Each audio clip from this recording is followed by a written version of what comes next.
Selamat sore Bapak Ibu yang kami hormati. Selamat berjumpa kembali pada sesi kedua workshop ataupun analisis data, pelatihan analisis data yang diselenggarakan oleh program studi Magister Ekonomi Terapan Universitas Katolik Indonesia Atmajaya. Terima kasih Bapak Rahmatullah, Bapak Ari Bramasto, Bapak Ibu yang sudah berkenan bergabung pada sesi kedua ini. Ini merupakan rally yang relatif panjang, jadi nanti kita totalnya ada 9 sesi. Ini baru sesi kedua, jangan bosan Bapak Ibu. Mungkin topik yang Bapak Ibu pilih kemarin itu masih belum tampil atau masih belum tayang. Karena kita memiliki 9 topik ya, jadi dari awalnya kemarin disampaikan oleh Bapak Deno, itu kaitannya dengan analisis regresi dan berbagai pengembangan dari analisis regresi itu memang kami taruh di awal sekali, karena nanti berkaitan dengan pemilihan model. Apakah nanti menggunakan model misalkan untuk jangka panjang, jangka pendek, kemudian apakah memerlukan model ECM, keseimbangan jangka panjang, jangka pendek, ARDL, dan lain sebagainya. Nah, untuk hari ini itu materi berkaitan dengan pemodelan data, pemodelan dengan menggunakan volatilitas ya. Jadi pemodelan volatilitas dengan menggunakan data baik itu univariat ataupun multivariat yang kita estimasi secara masing-masing.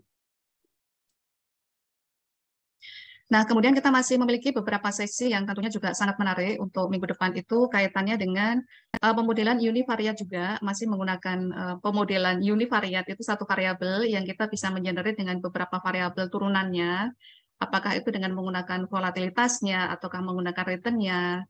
Nah, minggu depan itu menggunakan analisis ARMA-ARIMA ya, jadi autoregressive moving average dan integrated moving average ya.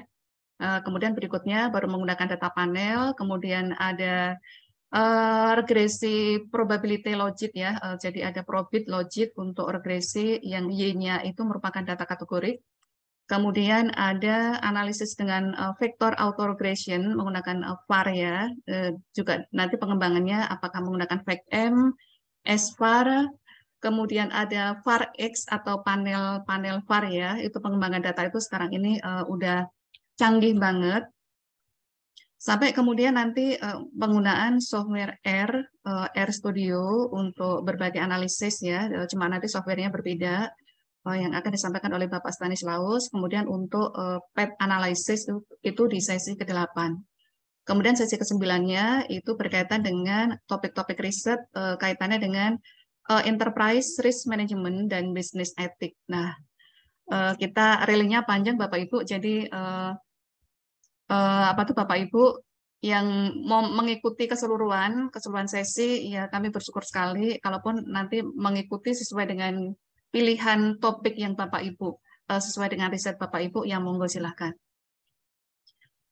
Baik Bapak Ibu, untuk kepesertaan mengikuti pelatihan ini apabila Bapak Ibu mengikuti secara empat pertemuan ya, walaupun tidak urut, itu nanti kami berikan sertifikat partisipasi kepada Bapak Ibu. Tetapi kalau minimal mengikuti 7 sesi, itu bisa kami waive setara dengan 1,5 SKS di perkuliahan Financial Econometric pada program studi Magister Ekonomi Terapan. Nah, tentunya juga ada diskon yang menarik, kemudian ada beasiswa potongan biaya apabila nanti adik-adik juga, adik-adik yang akan berkarir di sektor keuangan, apakah itu di lembaga keuangan atau di perbankan, lembaga keuangan non-bank, itu program studi Magister Ekonomi Terapan itu merupakan habitat yang pas ya untuk mengembangkan kompetensi di bidang finance, banking, dan risk management gitu ya.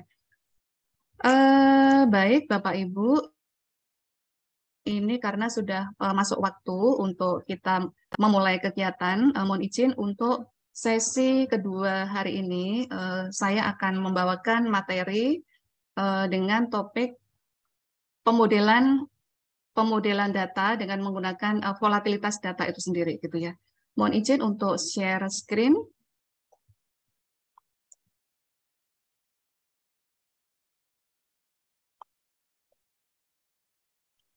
Apakah sudah muncul di layar Bapak Ibu?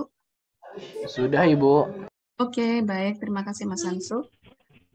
Jadi memodelkan volatilitas dengan menggunakan ARS-GARS ya. Jadi kenapa ini menjadi penting gitu ya? Kenapa kita perlu memodelkan data volatilitas data? Nah, ini kaitannya dengan beberapa data di sektor keuangan ataupun di sektor ekonomi itu data itu tidak selamanya itu data itu smooth gitu ya. Jadi ada kalanya data terutama data time series ya, data time series itu memiliki volatilitas yang tinggi gitu, apalagi data-data yang high frequency itu volatilitasnya sangat tinggi ya. Jadi misalkan untuk data stock market atau data di apa tuh ya di currency market ya, exchange rate market itu ya, itu datanya real time dan itu sangat rentan bahwa data itu memiliki volatility clustering gitu ya. Jadi ada kalanya volatilitas yang tinggi itu akan diikuti dengan volatilitas yang tinggi juga semakin tinggi, kemudian penurunan volatilitas itu akan diikuti dengan volatilitas yang semakin menurun. Nah, ini kaitannya dengan penggunaan metode GARS, ARS-GARS, jadi Autoregressive Conditional Heteroskedasticity. Nah, itu mengacu pada kondisi data yang tidak stabil, gitu ya. Data yang tidak stabil, kemudian cenderung bervariasi, dan sulit diperkirakan itu karena dia ada random walk di situ ya. Jadi kalau di persilatan itu ada drunken master gitu ya, jadi zigzag ya. Jadi begitu juga untuk di data itu juga ada behavior seperti drunken master gitu ya. Dia pergerakannya itu sangat zigzag sehingga kita sulit untuk melakukan prediksi apakah nanti dia akan naik, turun, ataukah dia akan relatif konstan, memiliki konstan mean seperti kemarin itu yang Pak Dino sampaikan, apakah dia memiliki kecenderungan konstan mean, konstan varian, dan konstan kovarian gitu ya. Nah, ini spek untuk GARS itu diaplikasikan untuk data-data yang memiliki variance error itu yang tidak konstan gitu ya. Jadi berkebalikan dengan pendekatan yang pertama kemarin, di dalam analisis regresi itu mensyaratkan bahwa data itu dia memiliki konstan mean, artinya rata-rata data, pergerakan data itu dalam jangka panjang itu dia akan bergerak di sekitar rata-ratanya ya, di sekitar mean-nya ya. Dan error itu selisih dari Y aktual dikurangi dengan Y cap ya, Y topik ya. Nah, itu error itu dalam jangka panjang dia akan sama dengan 0. Nah, ini justru kebalikan dengan asumsi yang kemarin itu di regresi ya. Jadi justru untuk analisis volatilitas atau GARS itu justru mensyaratkan bahwa data itu adalah data yang mengandung heteroskedastis gitu ya. Jadi tidak memiliki konstan mean, mean-nya tidak konstan, varian dan kovarian juga tidak konstan gitu ya. Sehingga kita justru dengan spek heteroskedasticity itu kita bisa memodelkan dengan menggunakan GARS gitu ya. Nah, mungkin ada pertanyaan kalau dari adik-adik, Bu, berarti kalau data yang stasioner di level data yang dia lurus-lurus aja, dia smooth, itu bisa dimodelkan dengan GARS enggak gitu. Nah, nanti akan ada pengujiannya ya, rekan-rekan ya, adik-adik ya. Akan ada pengujian apakah suatu variabel itu kita bisa memodelkan dengan menggunakan ARS-GARS itu atau tidak gitu ya. Jadi ada pengujian namanya ARS-LM test itu untuk mendeteksi apakah ada efek ARS gitu ya. Jadi nanti setelah melakukan pendeteksian itu kita baru bisa sah apakah suatu variabel itu kita bisa menggunakan pendekatan GARS ataukah tidak. Berikutnya, ini kecenderungan data-data yang mungkin dalam keseharian kita sangat familiar ya, data itu yang dia tidak datar, tetapi ada yang bentuknya itu seperti leptokurtik, jadi dia dibandingkan dengan distribusi normal dia lebih meruncing ke atas ya. Jadi sebaran data itu ada di tengah-tengah atau di nilai min-nya. Terjadi lonjakan data pada konsentrasi tertentu gitu ya. Jadi misalkan ini series datanya, kemudian pada konsentrasi tertentu dia itu mengalami lonjakan yang kalau kemarin itu ada menanyakan outlier gitu ya. Jadi pergerakan data yang di luar nilai min-nya atau di luar distribusi normal. Distribusi ini ada leptokurtik, dia yang lebih ini ya, sebaran data dia lebih runcing, kemudian yang di tengah-tengah itu adalah mesokurtik, kemudian yang di paling bawah itu dia yang relatif stabil, relatif datar itu adalah platikurtik. Mungkin adik-adik atau rekan di statistik ini familiar sekali. Distribusi yang leptokurtik yang paling tinggi ini itu menunjukkan konsentrasi data yang lebih tinggi dibandingkan dengan data pada distribusi normal ya. Nah, ini baru satu penggalan data gitu ya. Nah, nanti pada saat Bapak Ibu melakukan riset, itu pada umumnya rentang data itu sangat panjang, bisa aja sangat panjang ya, bisa data sampai 10 tahun, 5 tahun. Nah, itu kalau menggunakan data harian, mungkin pola leptokurtik itu akan berulang, akan senantiasa berulang. Mungkin pada bulan pertama, kemudian bulan kesekian itu apa tuh simptom ya, seperti leptokurtik itu senantiasa akan bisa berulang ya. Nah, misalkan seperti ini nih Bapak Ibu nih ya. Jadi ada istilahnya itu ada volatility clustering atau volatility pooling gitu ya. Jadi bentuk volatilitas yang tinggi pada periode tertentu. Jadi misalkan ini yang seperti gergaji itu, dia itu zigzagnya itu seperti ini nih ya. Apa tuh alat ukur yang gempa itu ya. Nah, ini dia tremornya itu dia semakin tinggi gitu ya. Jadi data-data yang volatile itu adalah data-data yang dia itu tremornya itu dia pergerakan zigzagnya itu dia lebih ini ya, lebih zigzag ya, lebih tajam ya. Nah, ini dikatakan ada volatility clustering gitu. Artinya bahwa volatilitas yang tinggi pada periode tertentu itu akan diikuti dengan volatilitas yang tinggi juga gitu ya. Kemudian pada periode berikutnya dia akan melemah. Nah, ini juga pada di panel yang kedua dari grafiknya di bawah ini ada volatility clustering gitu ya. Jadi ada cluster-cluster dari satu volatilitas gitu ya. Jadi ada yang rendah, kemudian ada yang tinggi. Nah, data-data seperti ini itu apabila kita melakukan analisis seperti kemarin yang Pak Dino sampaikan di sesi pertama ya, mensyaratkan bahwa ada konstan min, konstan varian, dan kovarian. Nah, itu kemungkinan tidak akan menghasilkan estimasi yang blue ya, kalau kita paksakan menggunakan regresi yang ordinary least square, yang based linear unbiased estimator gitu ya. Jadi kemarin itu ada pertanyaan, Bu, kalau misalkan tidak terpenuhi, apakah kita boleh menggunakan model lain gitu. Nah, ternyata pemodelan itu juga bisa sangat dipengaruhi oleh spek dari data itu sendiri. Apakah datanya dia stasioner ataukah dia mengandung heteroskedasticity gitu ya. Jadi khusus untuk hari ini itu justru kita memodelkan data-data yang mengandung heteroskedasticitas. Nah, seperti candlestick di sini, ini adalah data grafik yang memplot pergerakan saham nih ya, candlestick di sini nih ya. Ada leverage effect nih ya, jadi katakan sebagai leverage effect, fenomena melonjaknya volatilitas akibat naik turunnya harga saham ya. Jadi misalkan apakah ada penurunan ataukah ada kenaikan gitu. Nah, hal-hal seperti ini itu kalau kita plotting di apa tuh ya, kita cari prox di residualnya, misalkan menggunakan OLS, Y, kemudian konstanta Y-1, itu kita prox kita keluarkan untuk residualnya, dan residual itu kita cek apakah dia homo atau hetero. Nah, itu bisa dipastikan kalau data-data seperti itu mengandung heteroskedasticity, gitu, heteroskedasticitas ya. Artinya bahwa dia min-nya tidak konstan, variannya tidak konstan, dan kovariannya tidak konstan. Sehingga kita perlu spesifikasi model yang khusus untuk bisa menangkap pergerakan data yang mengandung heteroskedasticitas seperti ini. Nah, ini filosofinya. Jadi saya di sekuensi pertama ini akan menerangkan filosofi kenapa kita menggunakan garis dulu, kemudian modelnya, kemudian beberapa jenis dari GARS, baru nanti kita latihan untuk estimasi data menggunakan EViews, baru nanti kita tanya jawab. Nah, apabila di dalam saya menerangkan itu Bapak Ibu ada atau adik-adik ada pertanyaan, itu silakan saja bisa ditulis di chat ya, nanti akan langsung kami tanggapi.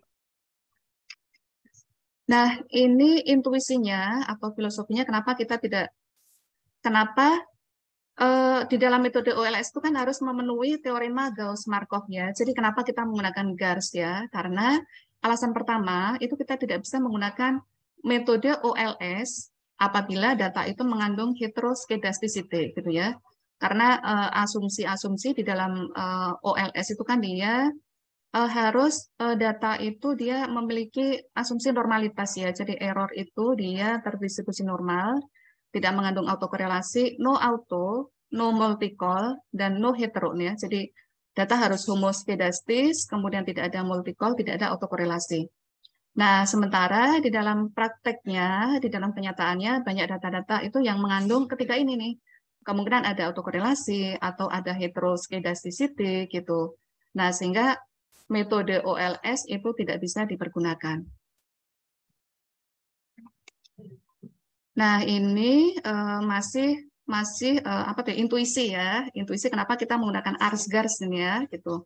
Nah, ini ada beberapa data itu yang dia cenderung memiliki kecenderungan yang memiliki volatilitas yang tinggi nih ya. Jadi memiliki conditional variance yang dia berubah sepanjang waktu gitu ya. Padahal di di teorema Gauss-Markov itu kan dia conditional variannya itu akan sama dengan 0 gitu ya. Artinya bahwa dalam jangka panjang itu varian itu kan dia standar deviasi kuadrat ya. Sebaran dari XI min X bar kuadrat itu dalam jangka panjang itu dia akan terdistribusi secara normal. Kemudian ada beberapa data itu yang mengandung volatility clustering seperti tadi itu dia volatile, memiliki volatilitas. Kemudian juga ada beberapa data itu yang mengandung outlier gitu ya. Kalau dulu istilah ada dosen kami itu dia menyatakan outlier itu sebagai jumping variable gitu ya. Jadi misalkan awalnya dia adem ayem aja, nah tiba-tiba ada lonjakan data yang meningkat drastis atau dia mengalami penurunan secara drastis, itu jumping variable ya. Jadi variabel yang dia lompat gitu, apakah dia lompatnya meningkat ataukah lompatnya turun. Nah, itu akan menyebabkan terjadinya outlier di dalam data di dalam series itu. Nah, secara ekonometri itu penggunaan ARS-GARS itu justru dia pengen menangkap yang heteroskedasticity tadi itu gitu. Jadi varian yang konstan itu justru akan dimodelkan dengan menggunakan ARS-GARS itu nih ya. Jadi pemodelan GARS itu memperhatikan adanya variasi data ya. Jadi varian yang tidak konstan. Kemudian shock yang sering terjadi pada data harian itu variasi ini adalah informasi penting untuk menentukan market risk premium. Nah, ada kalanya gini nih Bapak Ibu nih ya, adik-adik nih ya. Volatilitas itu sebenarnya mencerminkan apa sih gitu ya? Kalau di ilmu manajemen risiko, volatilitas itu kan kaitannya dengan risiko ya. Semakin volatilitas meningkat itu mencerminkan adanya risiko yang semakin meningkat gitu ya. Jadi kita bisa memproksi ya. Jadi kalau di manajemen risiko itu proksi dari risiko itu bisa yang pertama itu dengan menggunakan standar deviasi. Jadi sebaran data ya selisih dari XI dikurangi dengan X barnya jadi variasi data dibandingkan dengan data rata-ratanya dalam jangka panjang. Nah, itu kalau semakin tinggi variasinya itu menunjukkan risiko yang semakin besar. Nah, begitu juga dengan volatilitas di sini. Jadi volatilitas itu dia bisa digunakan untuk proksi risiko gitu ya.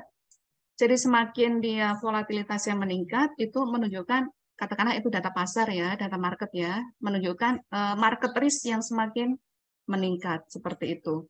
Sehingga nanti akan menentukan risk premium apakah itu di peningkatan suku bunga ataukah di peningkatan harga yang ditetapkan pada asetnya itu apakah dia mengalami kenaikan ataukah penurunan itu bisa didasarkan dari volatility tadi itu. Apakah kecepatan Bapak Ibu saya menyampaikannya? Enggak, Bu. Tidak ya? Oke, baik. Enggak, Bu. Nah, ini kaitannya dengan volatilitas nih ya.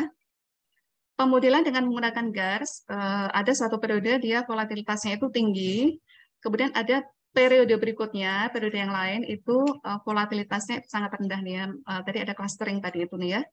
Nah, itu perubahan volatilitas itu menunjukkan adanya heteroskedastis gitu ya. Heteroskedastis itu adalah variansnya tidak konstan. Karena varian dari error itu tidak konstan dan besarnya itu tergantung dari volatilitas error masa lalu gitu ya. Nah, GARS itu dikembangkan oleh Engel nih ya. Kalau ada Engel, Granger, kemudian ada Engel untuk dynamic conditional correlation. Saya takjub dengan namanya Bapak Engel ini ya. Beliau itu karya di ekonometrikanya itu sangat luar biasa ya. Jadi Engel, Granger itu kolaborasi untuk menentukan di model VAR itu ya. Kemudian DCC, Dynamic Conditional Correlation itu juga dikembangkan oleh beliau ini. Wah, ini secara ekonometrik beliau itu secara kalau di Muslim itu amal jariahnya banyak banget ya, karena ilmunya itu luar biasa sekali di dalam pemodelan ekonometri ataupun di statistika nih ya. Nah, tahun 82 Engel ini beliau mengembangkan model di mana suatu deret waktu itu dimodelkan secara simultan ya. Jadi ada model yang dinamakan sebagai autoregressive conditional heteroskedasticity ini ya, ARS nih ya, autoregressive. Nah, ada kata-kata auto. Auto itu, autoregressive itu berarti dia meregres terhadap dirinya sendiri nih ya. Jadi katakanlah Y itu fungsi dari Y-1 gitu ya. Jadi dia meregres terhadap dirinya sendiri. Apakah ada efek masa lalu di situ gitu? Apakah Y masa lalu itu berpengaruh terhadap Y saat ini? Nah, itu adalah dengan model autoregressive.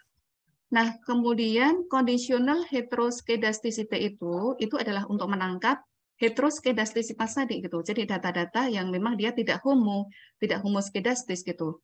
Jadi dari secara harfiah di sini autoregressive dia meregres terhadap dirinya sendiri, kemudian data itu mengandung heteroskedasticity, conditional heteroskedasticity gitu ya.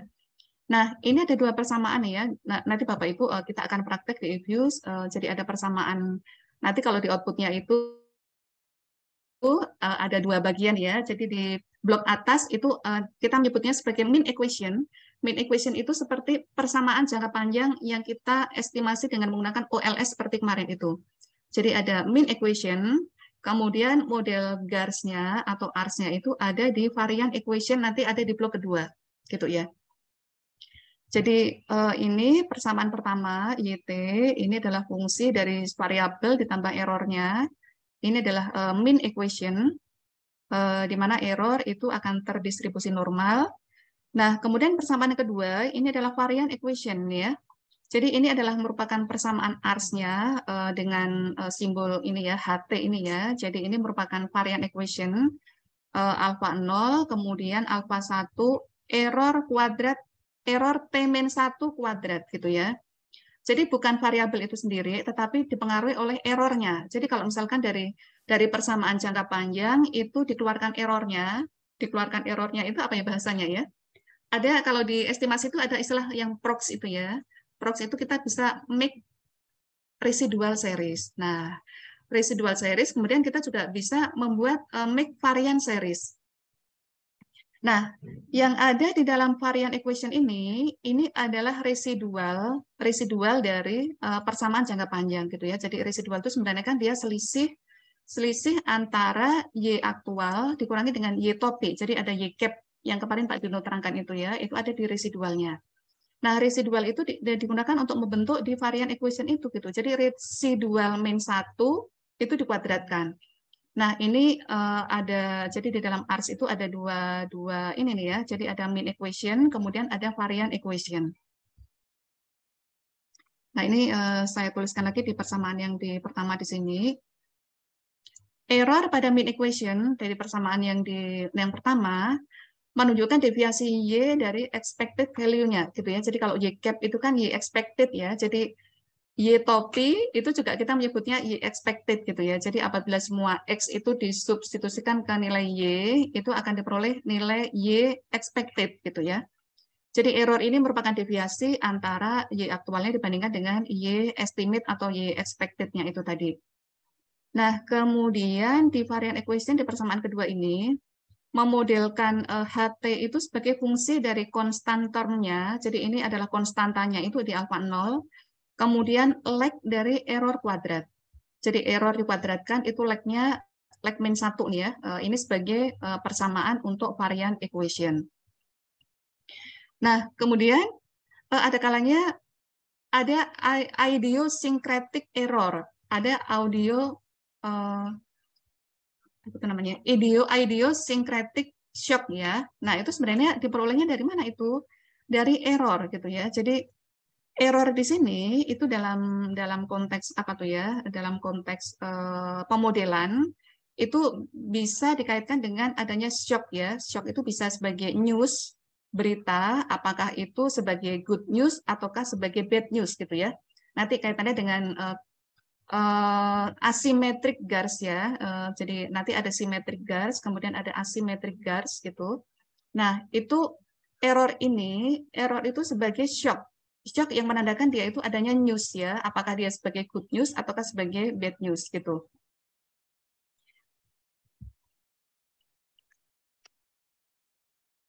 Nah, kemudian kaitannya dengan mean equation tadi itu, perubahan yang besar di dalam error itu ditransmisikan lebih lanjut ke dalam perubahan yang besar pada variance. Jadi error itu tadi akan berpengaruh ke dalam varian itu melalui lag effect-nya nih ya. Jadi error T-1-nya. Jadi error masa lalunya ya. Jadi bukan error di periode yang sama, tetapi selisih antara Y dibandingkan dengan Y estimate tadi itu di masa lalunya itu akan menentukan di persamaan yang varian equation di HT tadi itu. Nah, kemudian ARS menunjukkan bahwa kita sedang bekerja pada time varying variance yang bergantung pada lag effect. Jadi ini pada spesifikasi model yang persamaan yang kedua, persamaan yang di sini, persamaan varian equation ini merupakan model yang di dalamnya itu menunjukkan adanya time varying variance. Jadi varian yang berubah sepanjang waktu itu fungsi dari alpha 0 dan lag 1 dari error kuadratnya. Seperti ini nih ya. Nah, ini untuk di mean equation-nya. Mean equation-nya itu dia merupakan persamaan yang linear, tapi untuk di varian equation-nya, ya di persamaan kedua itu merupakan model yang non-linear gitu ya, karena dia ada kuadrat di sini ya. Nah, ini karena ada T-1 itu kita menyebutnya sebagai ordo ya. Nanti ada kalau di GARS itu nanti ada ordo P dan Q. Nah, ini menunjukkan seberapa besar lag yang kita gunakan.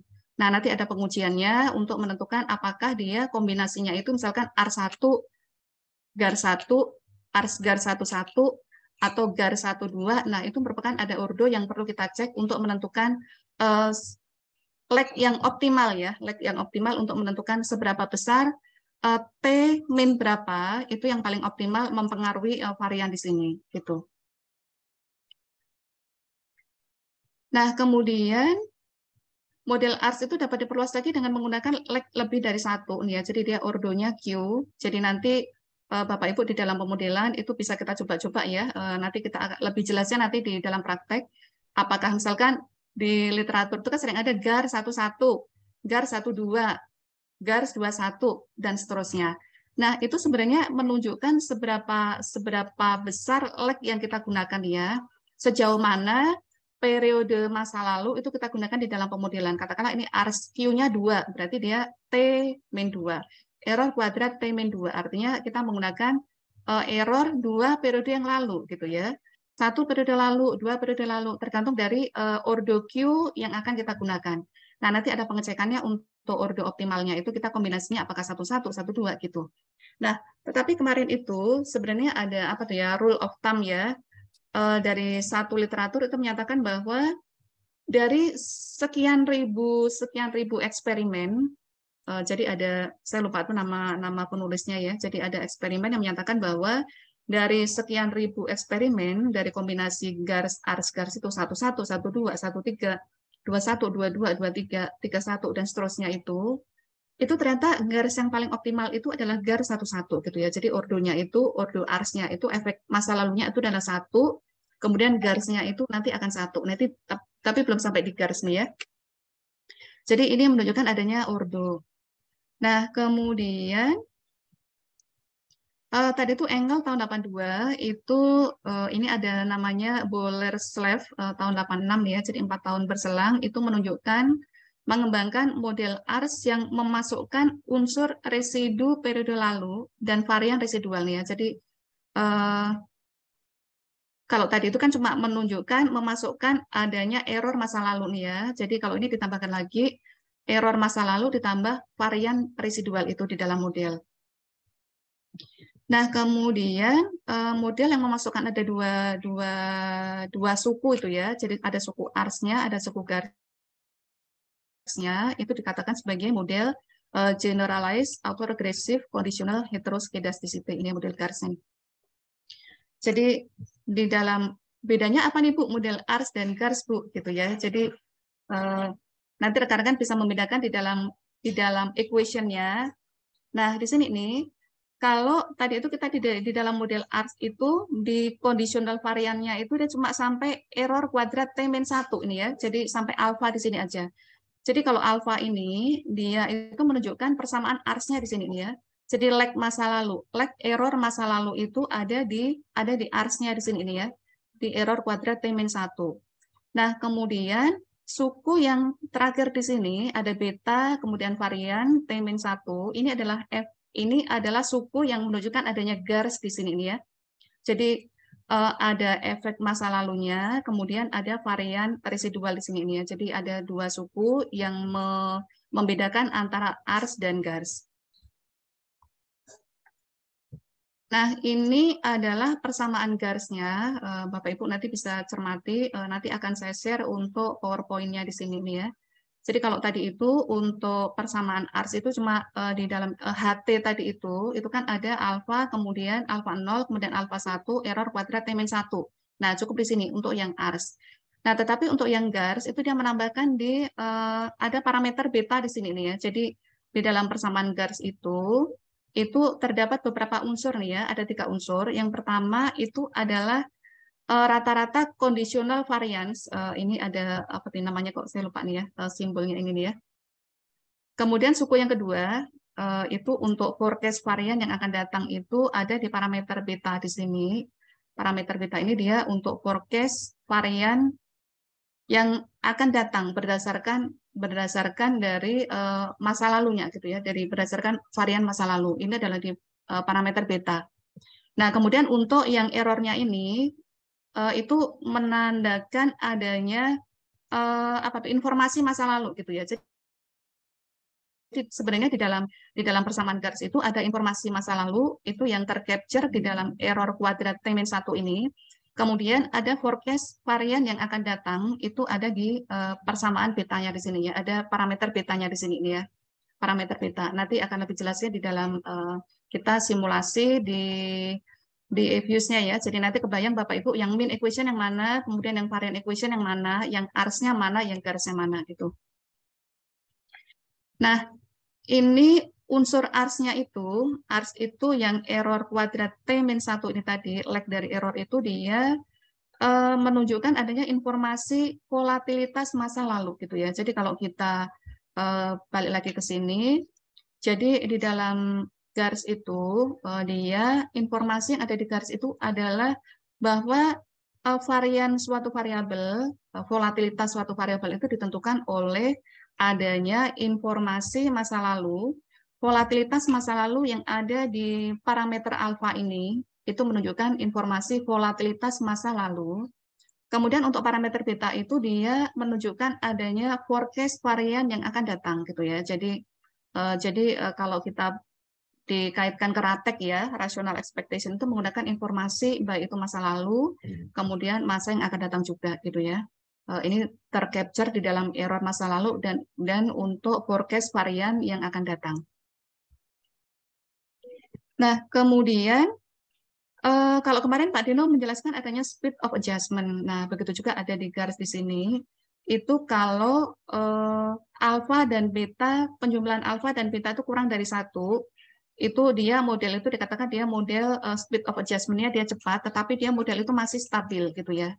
Tetapi apabila penjumlahan alfa dan betanya itu dia lebih besar dari 1, nah ini ada kalanya nanti kita bisa membandingkan penjumlahan dari parameter alfa dan beta itu dia kurang dari 1-nya jauh banget, mendekati 1, atau lebih besar dari 1 gitu ya. Jadi nanti kalau alfa betanya itu dia lebih besar dari 1, itu kita bisa menarasikan bahwa variabel yang kita estimasi itu nanti dia sifatnya eksplosif gitu ya. Jadi kalaupun yang jumping variabel tadi itu, yang awalnya dia adem ayem aja, tiba-tiba ada lonjakan, tiba-tiba ada pergerakan data yang relatif tajam, baik itu peningkatan atau penurunan ya. Nah itu apabila alfa plus beta lebih besar 1, sehingga dikatakan bahwa model itu dia bersifat eksplosif. Nah, kemudian untuk penentuan ordo garis terbaik, jadi misalkan apakah itu nanti garis 11, 12, itu kita mendasarkannya, itu berdasarkan statistik dari AIC di sini ini ya, AKIC Information Criterion. Itu kita memilih nilai AIC yang paling kecil nih ya, misalkan garis 11, 12, 21, 22. Itu kita nanti ambil dari nilai AIC yang paling kecil, itu kita akan menentukan itu sebagai model yang terbaik untuk ordonya ya, ordo apakah 11 atau 12, itu berdasarkan nilai dari AIC di sini. Nah, kemudian untuk pemodelan, kalau yang garis tadi itu, garis yang konvensional itu kita menganggapnya bahwa tadi itu kan error itu kan dia mencerminkan adanya shock ya. Shock itu bisa kita narasikan sebagai news atau berita gitu ya. Jadi efeknya kalau di dalam garis itu dia diasumsikan bahwa berita bagus dan berita nggak bagus, berita buruk itu dia efeknya sama gitu ya. Nah, tetapi di dalam kenyataannya itu bahwa berita-berita ekonomi, berita apapun lah ya, itu seringkali mempengaruhi volatilitas suatu variabel itu dia tidak seimbang, asimetri gitu ya. Seringnya justru kalau bad news dia akan berdampak lebih besar dibandingkan dengan yang good news gitu ya. Jadi misalkan ada informasi apa tuh ya, inflasi aman terkendali atau nilai tukar aman terkendali. Nah, itu dampaknya relatif bisa dikatakan lebih kecil dibandingkan dengan misalkan ada berita inflasi meningkat tajam. Nah, itu sebagai bad news itu. Nah, di dalam pemodelan garis itu kita ada beberapa model yang kita bisa menangkap asymmetric impact ya. Jadi impact dari bad news ataukah good news tadi itu kita bisa tangkap dengan asymmetric garis. Nah, itu ada beberapa model yang kita bisa bisa ini nih ya, nanti akan kita pelajari juga di sini apakah itu e-gars, exponential gars, kemudian integrated gars atau threshold gars. Kemudian ada beberapa lagi yang tidak semuanya nanti kita praktekkan di dalam sesi di sini.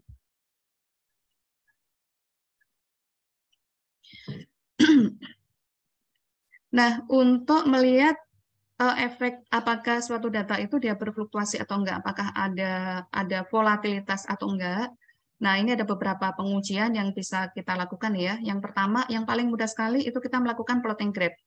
Plotting graph, kalau data itu berfluktuasi, itu mengindikasikan adanya volatilitas yang tinggi ini ya. Jadi, kalau datanya dia adem ayem aja, datanya itu datar-datar aja, maka kita bisa berasumsi bahwa wah ini tidak bisa dimodelkan dengan GARS nih karena datanya itu dia relatif stabil gitu. Tetapi kalau berdasarkan dari plotting graph tadi itu ketahuan bahwa data itu dia volatile, itu kita bisa berasumsi bahwa oh kemungkinan ini ada volatilitas gitu ya, data itu mengandung volatilitas. Nah, yang kedua, untuk memastikan apakah data itu dia volatile atau enggak, itu kita bisa menggunakan pengujian namanya ARS-LM test di sini ini ya. Jadi untuk melihat apakah ada efek heteroskedastisitas di dalam data itu. Nah, kemudian untuk langkah yang ketiga itu adalah penentuan ordo maksimumnya, apakah dia GAR 11 atau 12 itu dia menggunakan nilai, kita pilih nilai AIC, AKIK information criterion yang paling rendah. Itu akan menunjukkan ordo yang optimal. Kita pilih kalau misalkan ada beberapa 11, 12, 21, 22. Nah, itu nanti kita pilih yang nilai AIC-nya paling kecil, itu kita pilih sebagai model terbaik, ordo yang terbaik. Nah, kemudian kaitannya dengan efek asimetri tadi itu, efek asimetri itu ada beberapa pemodel yang bisa digunakan untuk menangkap efek asimetri. Ini misalkan good news itu berarti informasi dia berdampak positif terhadap volatilitas, misalkan kenaikan tajam terhadap penjualan. Kemudian untuk bad news itu berarti ada informasi yang berdampak negatif terhadap pergerakan volatilitas, yaitu penurunan volatilitas, contohnya misalkan kenaikan harga bahan bakar dan sebagainya. Nah, kenaikan harga bahan bakar itu kita bisa menginterpretasikannya sebagai bad news gitu ya, sebagai bad news. Nah, nanti kita akan melihat parameternya itu signifikan atau enggak gitu. Jadi apakah memang terjadi asimetrik GARS, apakah ada perbedaan antara bad news dan good news, itu nanti kita bisa melakukan pengujian dari signifikansi dari parameter GARS-nya itu.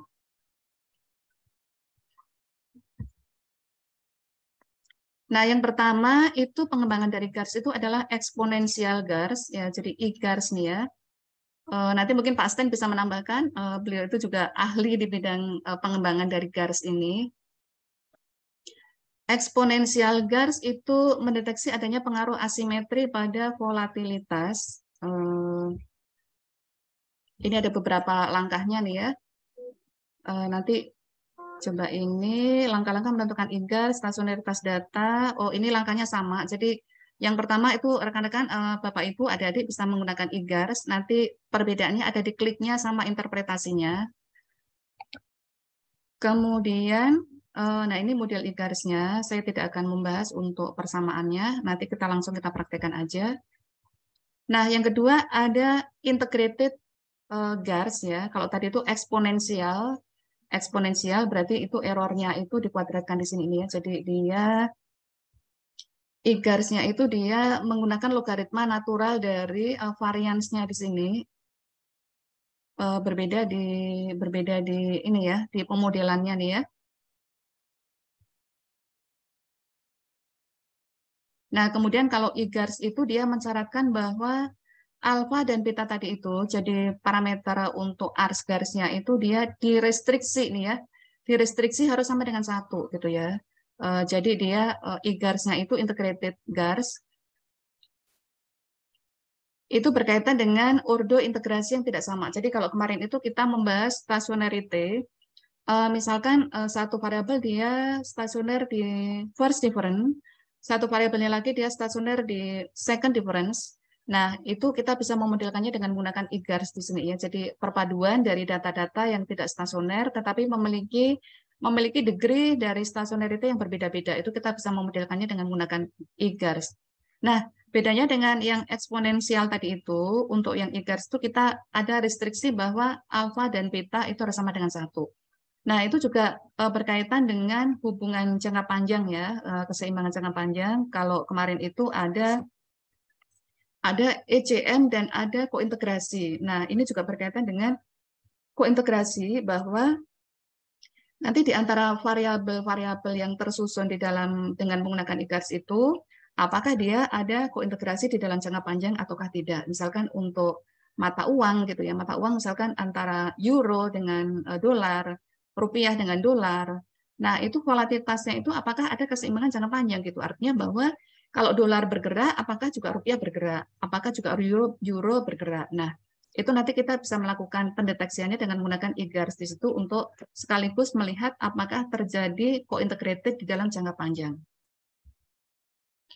Nah, kemudian berikutnya adalah threshold GARS, T-GARS. Nah, ini juga saya terus terang untuk perbedaan dari masing-masing speknya itu saya juga kurang begitu paham. Threshold GARS di sini. Kemudian ada berbagai macam pengembangan dari model GARS yang lain.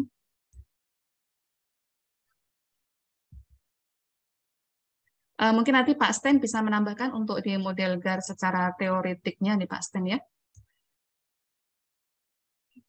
Nah, kemudian untuk memilih yang model asimetri yang terbaik tadi itu, apakah menggunakan IGARS ataukah yang eksponensial ataukah yang integrated gitu. Itu kita bisa menggunakan nilai AIC, AKIC Information Criterion dan SIC nih ya, Schwarz Information Criterion yang terkecil nih ya. Jadi nilai AIC dan SI yang terkecil itu menunjukkan itu model asimetri yang terbaik. Begitu rekan-rekan yang dapat saya sampaikan untuk teoretikalnya. Barangkali Pak Sten bisa menambahkan, Pak Sten?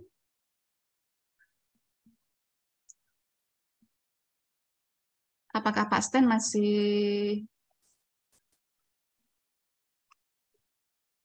Nggak, saya nggak nambahin ini. Silakan teruskan aja, Bro.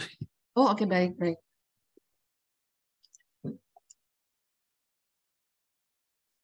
Baik, Bapak Ibu, rekan-rekan semuanya, akan saya terus... Ada pertanyaan dulu sampai di sini?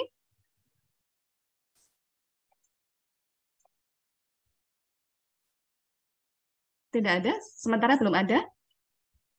Baik, akan saya teruskan untuk praktek estimasi datanya nih ya. Estimasi datanya dengan menggunakan eViews. Mas Hanso barangkali boleh minta tolong itu Mas share yang materi tadi itu melalui chat Mas. Siap Untuk Ibu. data, kemudian beberapa file tadi itu di-share, minta tolong untuk di-share aja.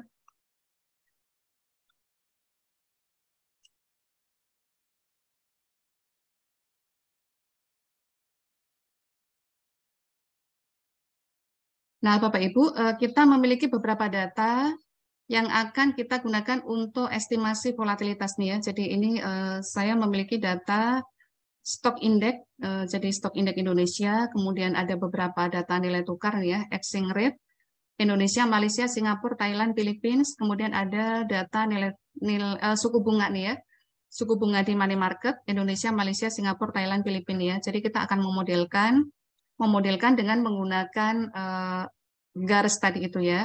Jadi ini data yang akan kita gunakan, nanti data itu bisa kami share untuk latihan Bapak Ibu. Kemudian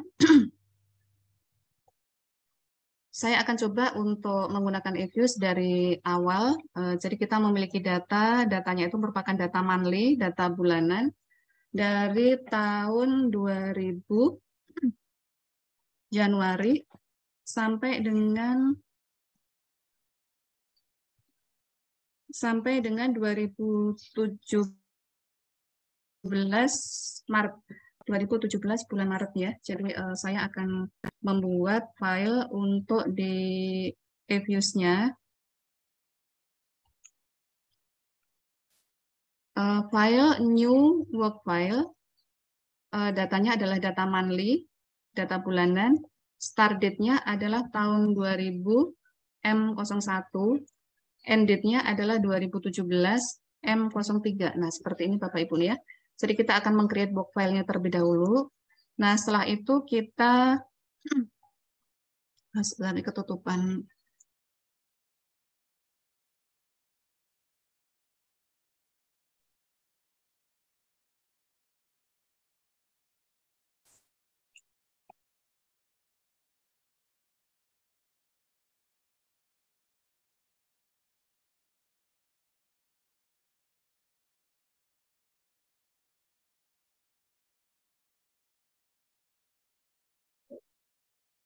Nah, seperti ini. Kemudian untuk memindahkan data dari Excel ke eViews itu pakai Quick Empty Group di sini.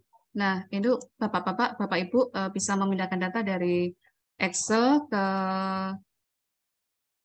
eViews-nya dengan copy paste dari data yang dari header-nya ya. Jadi nama datanya, kemudian itu di-paste-kan di eViews-nya.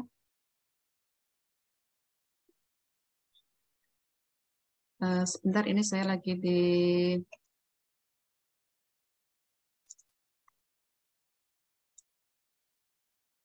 Nah, ini saya paste-kan ke sini.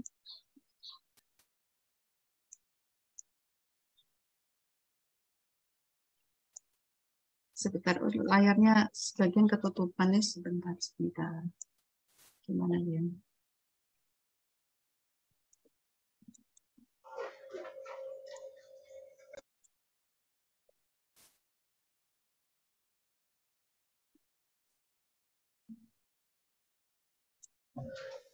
Atau Ibu bisa ini aja Bu, apa namanya, share screen-nya aja Bu, jadi nggak ada yang tertutup gitu Bu.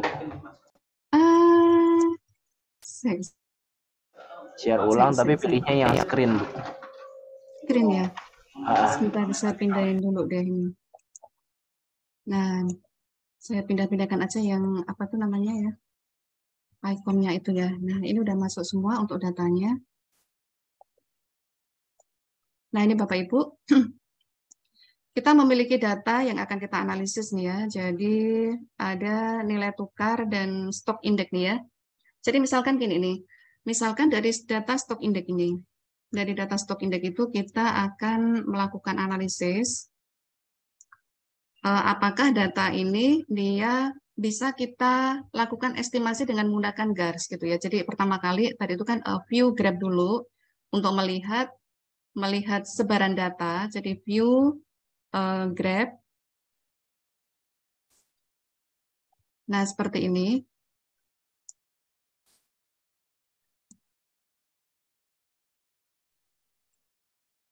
Oh, ini ketutupnya sebentar.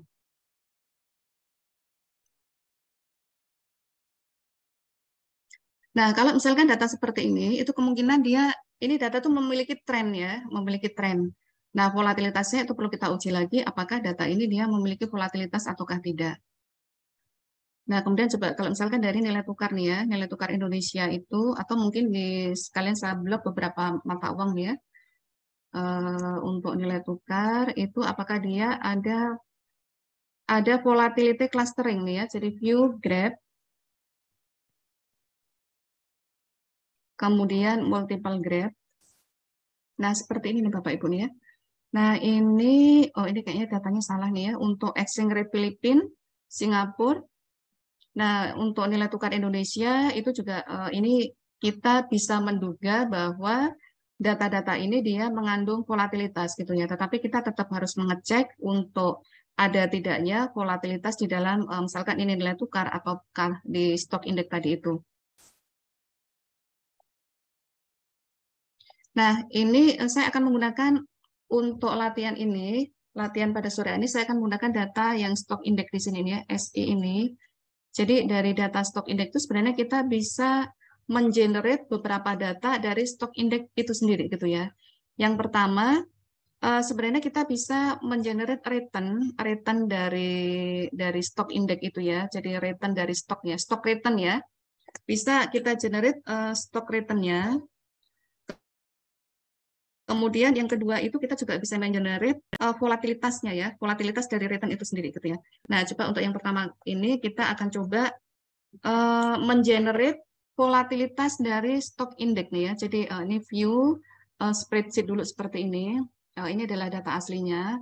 Nah, kemudian untuk pemodelan dengan menggunakan garisnya tadi itu, ini saya close dulu. Jadi dari file new work file, sebentar ini layarnya ketutup. File new work file. Nah.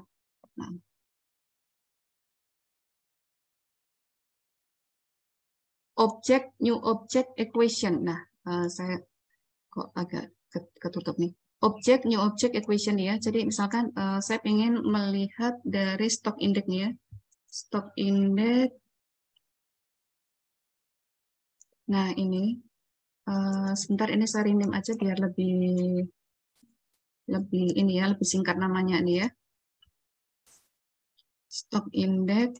Oke, jadi caranya kita pertama sekali seperti membuat persamaan regresi nih ya. Jadi stock index, kemudian konstanta, kemudian stock index -1 ya, karena dia auto regresinya di situ.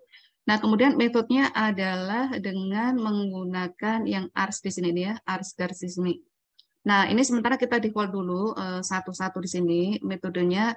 Nah, tadi itu ada T-ARS, jadi threshold ARS atau yang GARS, yang T-ARS itu untuk yang asimetri tadi itu, ataukah menggunakan yang eksponensial, ataukah yang parsial di sini, ataukah yang komponen ARS di sini ya.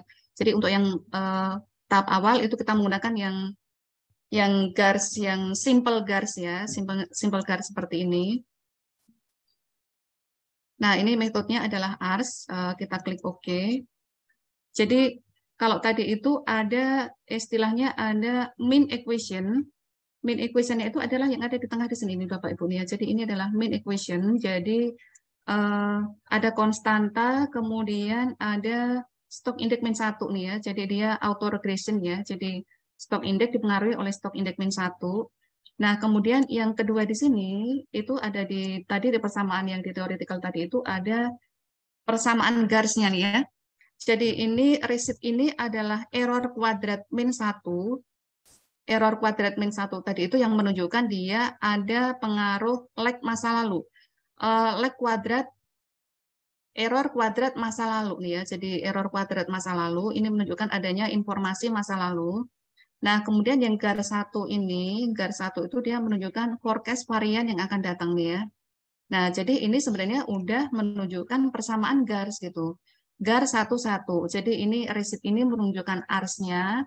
Garis ini dia menunjukkan ya garisnya itu sendiri ya, alfa dan beta. Nah, coba kalau kita lihat signifikansinya itu baik informasi masa lalu ataupun forecast varian yang akan datang ini dua-duanya adalah signifikan. Dan kalau kita jumlahkan dia lebih dari 1 nih ya, 1, sekian nih ya. 1, sekian. Nah ini relatif walaupun dia relatif dia sama dengan 1 tapi lebih sedikit, tetapi ada kecenderungan data itu dia eksplosif nih ya. Jadi karena dia lebih dari 1 gitu ya. Nah, kemudian kita juga bisa mengecek apakah ada efek ARS atau tidak. Jadi view, kemudian residual diagnostik ini dengan menggunakan ARS-LM test nih ya. Jadi ARS-LM test itu adalah untuk mendeteksi apakah ada efek ARS ataukah tidak gitu ya. Nah, ini ada beberapa pilihan, apakah menggunakan Bruce Pagan, Harvey, Gletser, ARS, atau White di sini. Coba kalau kita menggunakan yang ARS nih ya, jadi ARS LM test. Nah, seperti ini. H0-nya itu kan homo ya, H0-nya itu adalah homo, H1-nya adalah hetero. H1-nya adalah hetero. Nah, ini kalau misalkan seperti ini dia p-value lebih besar alfa, kita menerima H0 gitu. Untuk stok indeks itu tadi ternyata dia bersifat homoskedastik gitu ya. Nah, ternyata ya dari pengujian ARS-LM test tadi itu ternyata kita mendapatkan apa tuh ya, fakta bahwa ini data itu dia bersifat homoskedastik gitu. Karena H0-nya adalah homo, kemudian H1-nya adalah hetero, dan ini adalah menerima H0. Nah, sehingga kalau seperti ini kita tidak bisa menggunakan data yang stok indeks tadi itu untuk pemodelan ARS gitu ya. Jadi, tapi ada kalanya gini, Bapak Ibu, kita kalau menggunakan estimasi yang lain itu ada kalanya nih ya, ada kalanya itu dia, jadi misalkan untuk residualnya itu, jadi view diagnostiknya itu ARS-LM test-nya, coba kalau kita menggunakan yang metode lain ya, Bruce Pagan ya. Apakah dia sama? Ada kalanya kita coba-coba untuk agar sesuai dengan teori ataupun hasil yang kita harapkan ya. ARS-LM test misalkan di Harvey atau di apa, tetapi mestinya ada spek yang khusus nih ya. ARS-LM test, kemudian di apa tuh ya, White. Nah ini sama nih ya. Ini sama bahwa heteroskedastisnya dia bersifat homo ya, karena dia menerima H0 dia bersifat homoskedastik. Nah, untuk latihan kali ini untuk sementara yang LM test itu saya abaikan dulu. Jadi ini untuk katakanlah dia sudah memenuhi syarat LM testnya ada heteroskedastis, misalkan seperti itu nih ya. Nah, kita bisa mengeluarkan volatilitas dari data ini, jadi dari GAR11 tadi itu. Nah, tadi itu kan ada beberapa ordo nih ya, Bapak Ibu bisa cek di sini. Katakanlah AR1 GAR1 atau AR1 garis 2. Nah, seperti ini misalkan ya. AR1 garis 2. Nah, dia ini ternyata garis 1 garis 2-nya menjadi tidak signifikan nih. Menjadi tidak signifikan gitu. Nah, seperti ini Bapak Ibu ya. Nah, nanti untuk menentukan model yang terbaiknya itu model yang mana, nah itu Bapak Ibu bisa menentukannya dari statistik ini nih, AIC di sini ini ya. Pilihlah AIC yang paling kecil. AKIK, info, kriteria di sini ini ya. Jadi nanti biasanya kalau deskripsi itu tidak boleh langsung menggunakan satu-satu ya. Tetapi misalkan ini diganti menjadi 21. Nah, seperti ini berarti dia ARS-nya 2, garisnya 1 gitu ya. Nah, nanti kita bandingkan nih, kita bandingkan untuk yang AIC-nya itu dia yang paling kecil itu ada di kombinasi berapa gitu ya. Nah, ini bisa dicoba-coba dulu, misalkan ini 2, ini juga 2. Jadi efek masa lalunya dia ada 2, kemudian forecast varian yang akan datang dia ada 2 gitu ya, walaupun dia tidak signifikan ya. Nah, ini secara rule of thumb itu memang yang paling optimal itu adalah 1, 1, garis 1, AR1 gitu ya. Jadi dia efek masa lalunya itu adalah 1 periode yang lalu, kemudian untuk forecast variannya itu juga 1 periode yang akan datang, itu 1. Nah, dari sini Bapak Ibu bisa melakukan estimasi untuk varian ya, melalui ini ya, jadi klik di prox di sini, kemudian make varian GARS varian series nih ya, jadi make GARS varian series. Namanya GARS 01. Nah, kita udah memperoleh data GARS-nya. Nah, jadi kalau misalkan ini saya kecilkan, kita memiliki data aslinya tadi itu kan dia stock index, kemudian kita memiliki data GARS. GARS itu dia merupakan volatilitas dari stock index nih ya. Jadi kita memiliki dua data. Kalau kita view grade, masih loading sebentar. Kalau misalkan dia di multiple grade nih ya, di multiple grade. Nah seperti ini nih Bapak Ibu nih ya. Jadi akan kelihatan ini data aslinya seperti ini. Tetapi data yang kedua ini, itu data GARS ini adalah data volatilitasnya nih ya. Jadi kita membunyikannya adalah data stock index dan data volatilitas stock index gitu ya. Jadi kita maknanya ataupun menarasikannya juga udah berbeda. Jadi kalau kita udah menggunakan yang volatilitas, ini GARS 1 itu, GARS 01 itu saya rename ya. Rename menjadi volatilitas stock index. Nah seperti ini nih ya. Nah ini Bapak Ibu rekan-rekan adik-adik bisa menguji untuk berbagai variabel yang akan digunakan ya. Jadi misalkan ini tadi secara univariat ya, secara univariat, secara sendiri-sendiri itu kita bisa mengeluarkan volatilitas setiap variabel itu dengan cara yang sama seperti ini. Jadi misalkan tadi itu ini saya kasih contoh lagi untuk katakanlah exchange rate ya, exchange rate di Indonesia. Ini coba kalau kita view graph. Ternyata grafik itu juga mengelabui juga, walaupun tadi itu sepertinya ada, nah seperti ini, ada volatility clustering, tetapi kalau kita cek menggunakan ARS LM test tadi itu belum tentu ada efek ARS-nya, belum tentu gitu. Nah coba kita akan mengenerate untuk exchange rate Indonesia, ini saya ini menjadi rupiah aja nih ya, rupiah per USD nih ya, nilai tukar rupiah.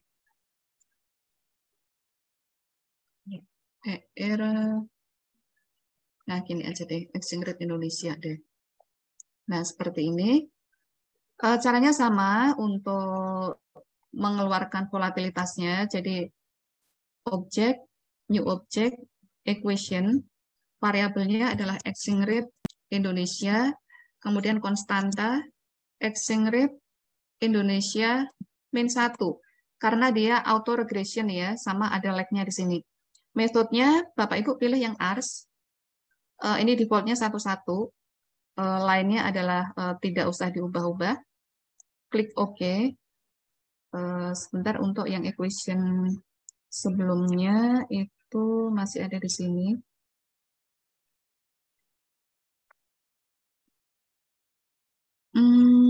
Aduh, ini sebentar. Itu shutdown sendiri nih. Di EViews-nya ya. Sebentar, ini saya ulang lagi dari awal nih ya. Belum kesimpan, udah ke shutdown sendiri ini tadi.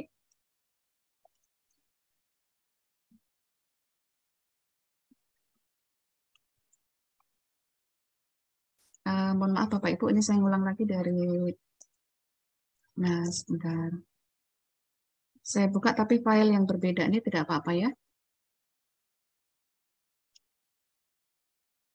Izin share screen lagi. Nah ini, nah misalkan ini file yang baru nih ya. Tadi belum ke save tetapi sudah shutdown sendiri.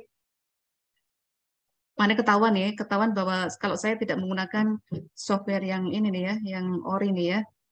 Nah, misalkan tadi itu kan kita memiliki rupiah nih ya, IDR nih ya. Jadi IDR, coba kita cek grabnya. Tadi kan udah kita cek grabnya ya. Jadi ini periodenya dia lebih panjang nih ya. Nah, seperti ini. Kita akan ngecek apakah data IDR itu dia mengandung volatilitas atau enggak. Atau justru kita pengen mengeluarkan volatilitas dari IDR ini nih ya. Jadi caranya sama seperti tadi. Jadi objek, new object, equation, IDR, kemudian konstanta, IDR min 1, seperti ini. Metodenya adalah dengan menggunakan ARS. Ini defaultnya atau yang optimal kalau dari berbagai jurnal itu adalah kombinasi 1-1. Nah, seperti ini. Yang blok di atas ini adalah mean equation. Jadi persamaan jangka panjangnya itu bisa tercapture dari mean equation di sini bahwa oh ternyata lag 1 dari IDR itu dia berpengaruh signifikan terhadap IDR di sini ya. Jadi dia koefisiennya positif besar, kemudian dia probabilitasnya adalah signifikan. Nah, kemudian di bawah ini adalah varian equation yang menunjukkan ini adalah ARS-nya, pengaruh dari lag error masa lalu ya, error masa lalu kuadratnya itu, jadi lag masa lalunya itu di resit 01 kuadrat ini. Kemudian garis ini merupakan forecast untuk varian error yang akan datang nih ya. Jadi kalau misalkan seperti ini, bahwa volatilitas rupiah itu dipengaruhi untuk forecast yang akan datang, volatilitas yang akan datang itu dia lebih besar gitu dibandingkan dengan efek dari masa lalunya gitu ya. Itu bisa kita menginterpretasikannya seperti itu. Nah, kemudian dari output garis di sini itu Bapak Ibu bisa menentukan mengeluarkan volatilitasnya ya. Jadi tadi itu prox, kemudian make garis varian series di sini namanya menjadi garis 1, ini merupakan volatilitas dari IDR. Nah, seperti ini. Nah, kita memiliki garis dan volatilitas sebagai volatilitas dari IDR. Nah, coba kalau misalkan kita variabel aslinya adalah IDR, kemudian garis 01 tadi itu adalah volatilitas dari IDR-nya. Jadi ini saya kasih rename. Sebentar. Jadi ketutupan. Garis 01 itu adalah volatilitas IDR nih ya. Nah, seperti ini. Nah, coba kalau kita sandingkan ya. Volatilitas IDR sama IDR-nya ya. Jadi open S group, kemudian view, kemudian graph. Coba kalau kita plotting multiple graph, jadi bisa diperbandingkan ya. Nah, seperti ini nih Bapak Ibu nih ya. Jadi data aslinya adalah data yang IDR di sini, yang sebelah di sini, sebelah kiri. Kemudian yang kanan itu adalah data yang kita generate menggunakan GARS, di mana kita bisa mengeluarkan volatilitasnya ya. Jadi ketawa di sini, oh ternyata IDR itu dia paling volatile itu tahun 98, ini bulan apa nih ya? Bulan Maret, 2 Maret 98.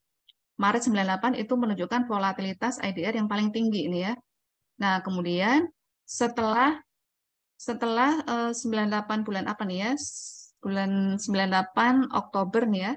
Setelah Oktober 98 itu relatif dia volatilitasnya dia relatif stabil ya. Nah, secara kasat mata ini Bapak Ibu bisa mencermati di sini nih. Oh, ternyata 98 dia bulan 6 nih.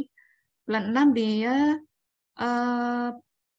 nominalnya, secara nominal dia paling tinggi gitu ya. Tetapi secara volatilitas ternyata tidak bersamaan dengan data yang paling tinggi di level data di IDR-nya itu dia tidak selalu berkenaan dengan data yang paling tinggi di volatilitasnya. Sebentar. Kalau Mas, saya lagi ngisi workshop Mas, yang analisis data. Mas, saya lagi ngisi. Kenapa? Lagi workshop. Apa tuh? Nah, sebentar. WA aja. Apa tuh? WA aja Mas.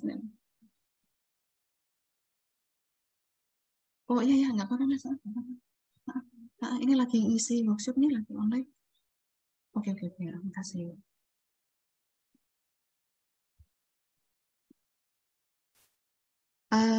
Saya teruskan lagi, mohon maaf, tadi ada telepon. Nah, ini rekan-rekan ya, jadi fungsi GARS itu yang pertama adalah mengeluarkan volatilitasnya di sini ya. Jadi data aslinya adalah IDR, kemudian kita bisa mengenerate data dengan menggunakan GARS itu di volatilitas GARS di sini ya, volatilitas IDR. Nah, itu Bapak Ibu juga ini kita menarasikannya berbeda nih. Volatilitas itu kita bisa menarasikannya sebagai risk ya. Jadi misalkan kalau di stok itu bisa stok risk ya, risiko dari investasi saham kemudian dibandingkan dengan return-nya.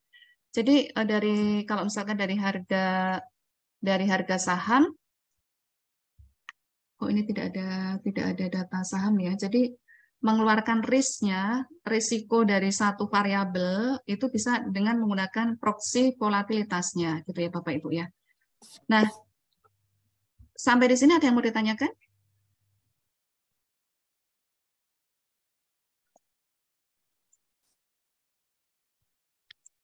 Apabila belum ada, saya teruskan dulu. Ini tadi secara univariat untuk mengeluarkan volatilitasnya. Nah, kemudian kedua, apabila kita ingin menyandingkan beberapa data secara bersamaan ya, jadi katakanlah di sini ada IDR, ada Malaysian Ringgit, kemudian ada Filipin Peso, ada Singapura Dolar. Nah, itu kita pengen melihat apakah volatilitas dari berbagai mata uang itu dia berpengaruh ke IDR nih ya. Jadi kalau misalkan saya klik IDR, kemudian Malaysian Ringgit, kemudian Filipin, kemudian Singapura Dolar, kemudian Baht Thailand ya. Nah, kita open as equation. Nah, seperti ini. IDR. Jadi misalkan kita mau membuat riset ataupun analisis pengaruh mata uang 4 mata uang negara ASEAN terhadap pergerakan ataupun terhadap volatilitas rupiah. Nah, Bapak Ibu bisa memodelkannya langsung dalam bentuk multivariat ya. Jadi equation-nya itu dituliskan di sini, ini IDR, konstanta, Malaysian Ringgit, Filipin, kemudian Singapura, kemudian Baht Thailand ya. Nah, yang berbeda adalah di metodenya aja, di ARS di sini nih, di ARS. Nah, kita kalau misalkan seperti ini, kita udah membunyikannya di volatilitas gitu. Kita klik OK. Nah, seperti ini. Jadi secara persamaan jangka panjang, secara mean equation, secara OLS, kita mendapatkan persamaan yang di atas di sini nih ya. Jadi IDR itu dipengaruhi Malaysian Ringgit, Filipin, Singapura, sama Thailand Baht nih ya. Itu dengan ini probabilitasnya udah bagus banget nih ya, semuanya signifikan dan berpengaruh, dia arahnya positif nih ya. Nah, makanya kalau di dalam teori dari exchange rate itu di intra ASEAN itu ada common trend ya, common trend. Artinya bahwa pergerakan nilai tukar di ASEAN itu dalam jangka panjang itu dia akan searah ya. Searah. Kalau satu depresiasi akan depresiasi semua. Kalau satu apresiasi dia akan apresiasi semua. Nah, itu ternyata terbukti dengan menggunakan riset kecil ini tadi, kita mencoba untuk menggunakan garis tadi itu. Ternyata dia memang di pergerakan nilai tukar ASEAN itu dia seirama nih ya. Jadi ada common trend, ada movement dalam jangka panjang yang seirama nih ya. Karena dia arahnya sama-sama positif terhadap IDR. Nah, makanya tidak heran, makanya kalau di berbagai literatur itu ada menciptakan ini nih, ASEAN Currency Union gitu ya. Jadi pernah ada wacana untuk di ASEAN itu ada menggunakan mata uang seperti euro di Eropa gitu ya. Karena apa? Karena memang ini secara kebetulan data yang bicara ya, dia trennya sama, dia sama-sama positif. Ini artinya ada pergerakan yang searah. Nah, kemudian juga kita bisa membunyikan dari varian equation di sini, ini dalam persamaan garisnya di situ nih, persamaan garisnya dan kedua-duanya itu adalah signifikan bahwa kita bisa membunyikan bahwa error masa lalu atau error kuadrat masa lalu nih ya, jadi leg masa lalu nih ya, jadi ARS-nya itu dia signifikan, kemudian untuk garisnya dia juga signifikan. Artinya bahwa volatilitas error dari persamaan di persamaan jangka panjangnya itu dia akan volatilitasnya itu dia berpengaruh terhadap IDR di sini gitu. Kalau di sini ini volatilitas yang mana nih Bu gitu. Ini varian equation itu diperoleh dari error persamaan yang ada di mean equation di sini gitu. Jadi bukan di Malaysian Ringgit-nya secara personal, Filipin Peso secara individual itu tidak, tetapi dari mean equation yang ada di panel atas di sini, yang ada di row yang atas itu nanti akan bisa kita keluarkan errornya gitu. Nah, error kuadrat masa lalu dari mean equation itu dia masuk di sini. Ini ada resip 01 di sini. Nah, ini berarti udah mewakili nilai leg error kuadrat nih ya. Leg error kuadrat yang merepresentasikan informasi masa lalu. Volatilitas masa lalu dari keempat variabel di sini, dia ternyata pengaruhnya lebih besar nih. Kita bisa menarasikannya bahwa volatilitas masa lalu dari Malaysian Ringgit dari sampai ke Thailand Baht itu dia lebih besar dibandingkan dengan forecast varian untuk yang akan datang nih gitu. Jadi pergerakan rupiah itu dia lebih dipengaruhi oleh informasi volatilitas masa lalu gitu ya. Nah, itu membunyikannya dari mana Bu? Dari parameter alfa di sini tadi nih. parameter alfa gitu. Nah, betanya itu berarti dia untuk forecast error yang akan datang gitu. Bahwa expected ataupun expected pergerakan rupiah yang akan datang itu dia dipengaruhi oleh nilai ekspektasi untuk yang akan datang dia lebih kecil dibandingkan dengan informasi masa lalunya gitu. Nah, seperti itu Bapak Ibu ya. Nah, jadi kita bisa melakukan estimasi GARS itu dia secara sendiri-sendiri, secara univariat untuk mengeluarkan residual errornya tadi itu, mengeluarkan volatilitas secara individu. Nah, tetapi juga kita bisa melakukan estimasi untuk secara multivariat bersama-sama dengan variabel yang lain. Misalkan ini nih ya, variabel yang lain secara bersama-sama. Kemudian itu nanti ada error yang bisa dikeluarkan dari mean equation-nya itu masuk ke dalam varian equation yang bawah ini ya, bagian bawah ini nih ya. Nah, itu interpretasinya seperti tadi. Nah, kemudian cara membunyikan yang tadi itu kan agak asimetri nih, ada asimetri. Misalkan apakah kita menggunakan IGARS ataukah menggunakan integrated GARS tadi itu. Coba kita lakukan estimasi di sini, kita estimate. Nah, katakanlah kita menggunakan yang IGARS ya, menggunakan IGARS satu-satu sama, artinya kita,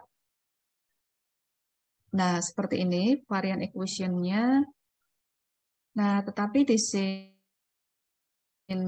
nah ini nih, substitut koefisiennya itu ada di atas di sini nih. Jadi log GARS itu C6, C7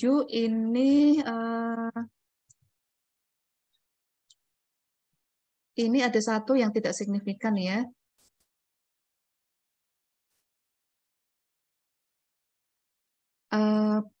Pak Sten masih ada di sini nggak Pak Sten?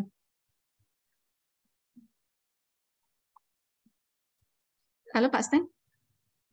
Iya, kenapa? Bisa membantu untuk interpretasi yang IGARS nggak nih Pak? Jadi IGARS-nya itu keluar seperti ini. Di varian equation-nya ini kita bisa menginterpretasi IGARS-nya itu di mananya tuh Pak? Saya nggak familiar outputnya, views persamaannya Oh, beda. oke, baik. Ya, ya Pak, nggak apa-apa Pak. Ya. Oke, makasih Pak Sten. Ya.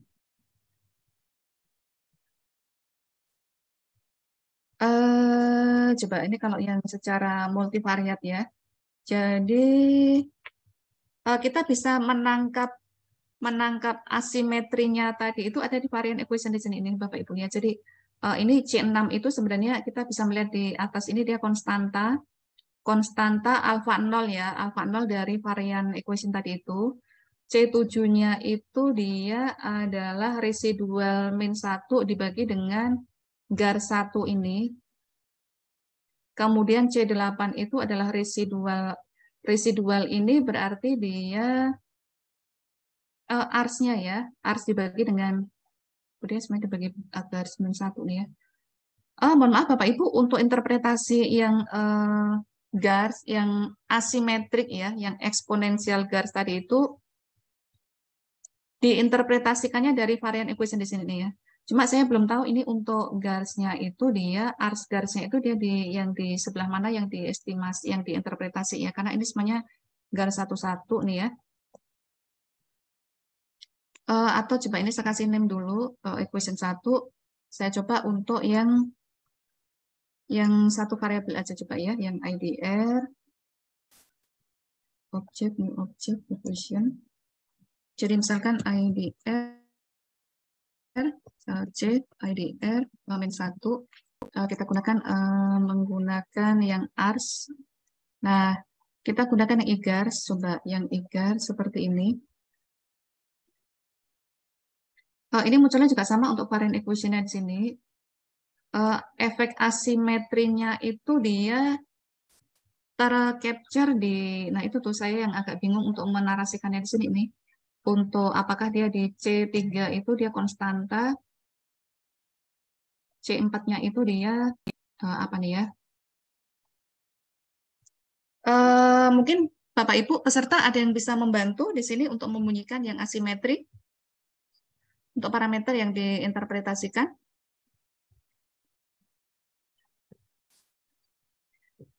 Ternyata di sini ada 4 parameter ya, jadi C3 ini dia konstanta, baru kemudian C456 itu dia parameter, kalau ini resid min 1,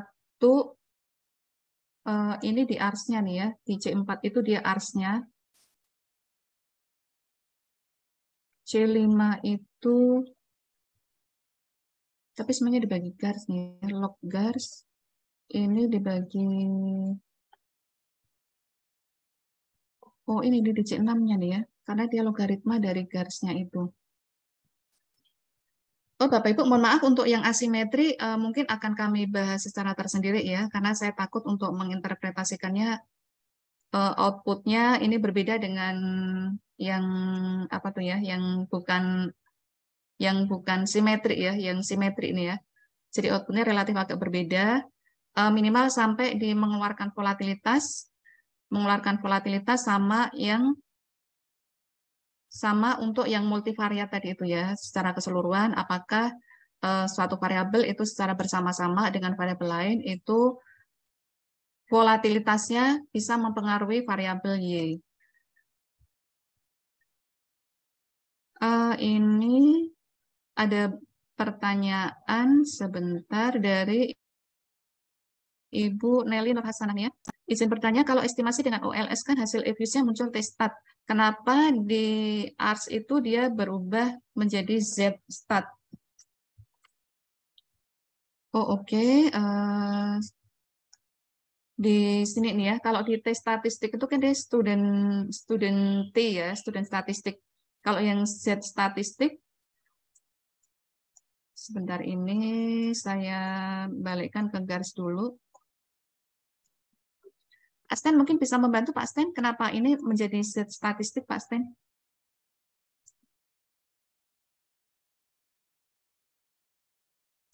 Ya, kalau datanya banyak, distribusi T itu limitnya distribusi Z. Jadi kalau lihat di tabel pun sama. Jadi kalau datanya banyak ya limiting distribusinya Z jadinya. Oh oke, baik. Jadi dipengaruhi oleh jumlah itunya Pak, datanya ya Pak ya? Ya, semakin besar datanya dia distribusi T-nya akan berubah jadi Z. Oh oke, baik. Makasih Pak Sten. Ya. Ibu Nelly. Ya Bu, jadi berarti kalau pakai ARTS itu dengan kata lain kita memakai datanya lebih banyak daripada nggak pakai ARTS gitu ya Bu ya, makanya dia berubah ke Z gitu ya Bu ya, ke Z statistik. Pak Sten bisa itu nggak Pak Sten, apakah 30 atau berapa gitu ya, kalau di T itu batasnya berapa gitu ya? Ada ukurannya nggak Pak Sten? Ya, mungkin kalau Bu Nuning display tabel T bisa nggak? Nggak punya tabel T. Nggak bisa tuh Pak, ini tuh Pak. Saya bisa sharekan nggak? Oh, oke, baik Pak, baik. Ini saya save dulu. Sebentar.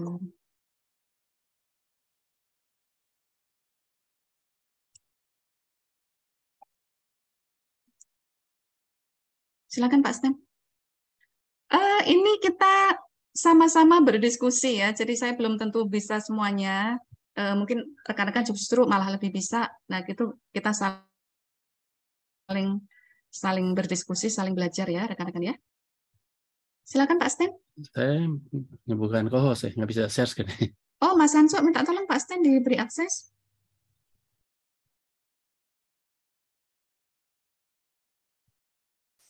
Mas Hanso. Harusnya dari awal jadi co-host ya. Atau Bu Nuning Google di Google apa T-table gitu. Baik, Nanti sebentar. buka table satu table T. Oh, oke.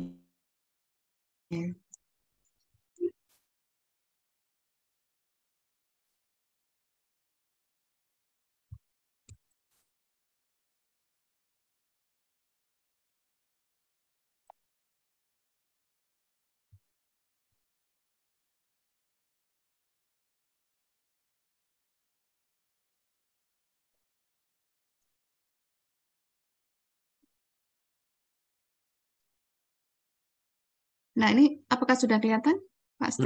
Sudah. Ke bawah ada coba.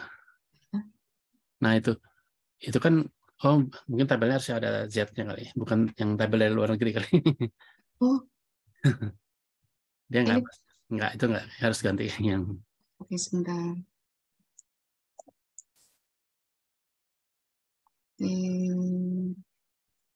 Coba lagi ya.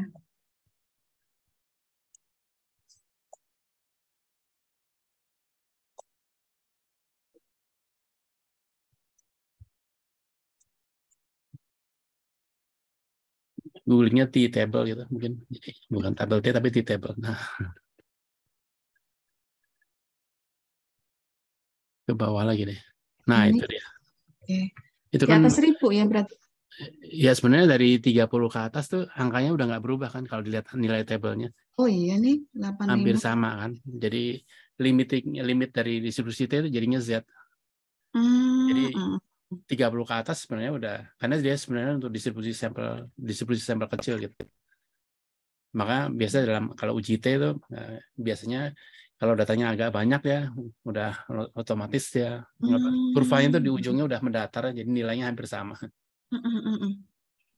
Iya ya, ini juga bisa dicermati nih Pak Sten. Tadi Kak siapa tadi? Mohon maaf tadi belum. Nelly, Bu, berarti transmisi perubahannya itu karena memang jumlah sampelnya aja yang jadi lebih banyak ya, Bu, Pak? Nggak ada transmisi lain tiba-tiba berubah ke Z student gitu ya? Bukan berubah, jadi intinya distribusi T itu sebenarnya untuk sampel kecil.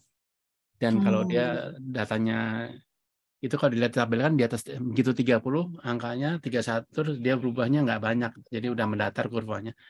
Sehingga otomatis mungkin di EFUSE-nya begitu dia agak besar nilainya akan sama dengan tabel Z gitu. Jadi dipakainya jadi tabel Z-nya akan sama, tabel T-nya akan sama dengan tabel Z begitu datanya besar.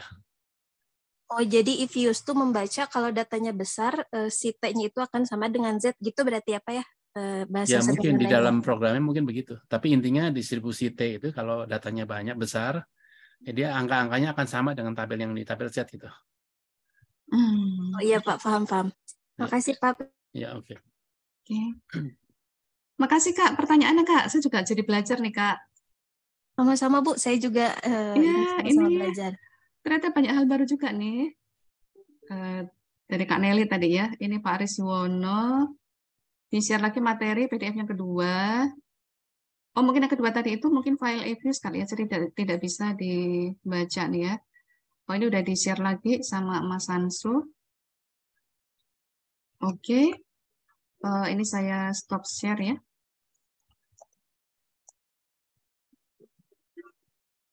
Rekan-rekan, ada yang mau kita diskusikan lagi untuk volatilitas ya. Jadi intinya rekan-rekan itu bisa menggunakan univariat secara satu variabel itu untuk mengenerate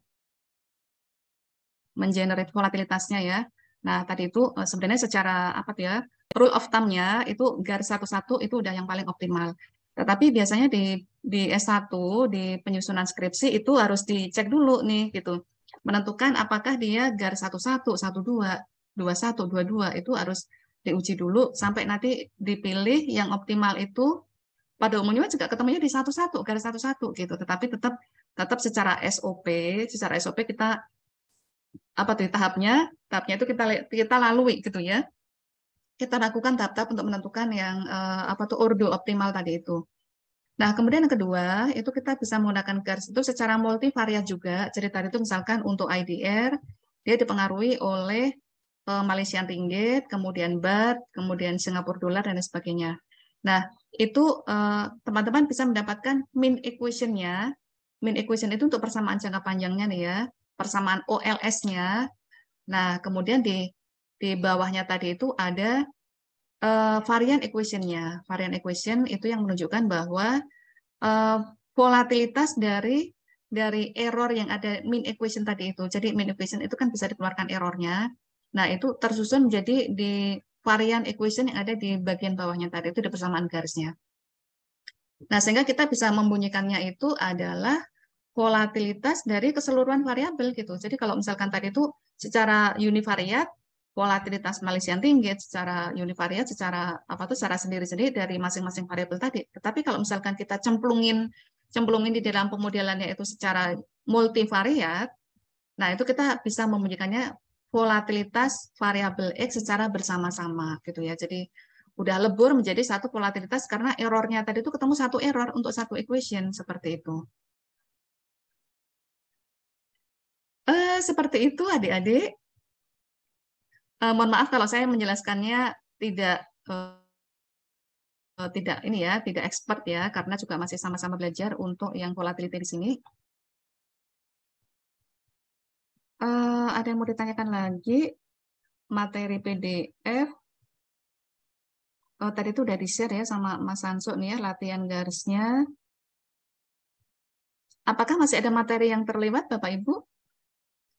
Oh, PDF-nya itu untuk ini nih, tutorialnya ya. Tutorialnya coba saya coba share juga. Tutorial untuk di ini, kalau Bapak Ibu menggunakan latihan menggunakan apa tuh pemodelan GARS itu dengan EViews itu ada tutorialnya ya. Ini saya share sebentar.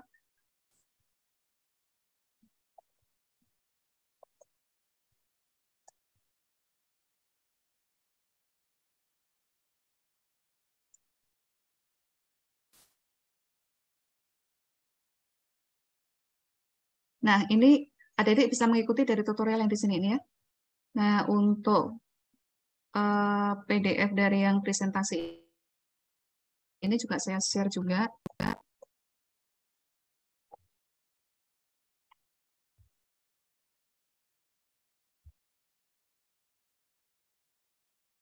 Ini Bapak Ibu yang akademisi bisa digunakan sebagai materi pembelajaran juga untuk referensi ya.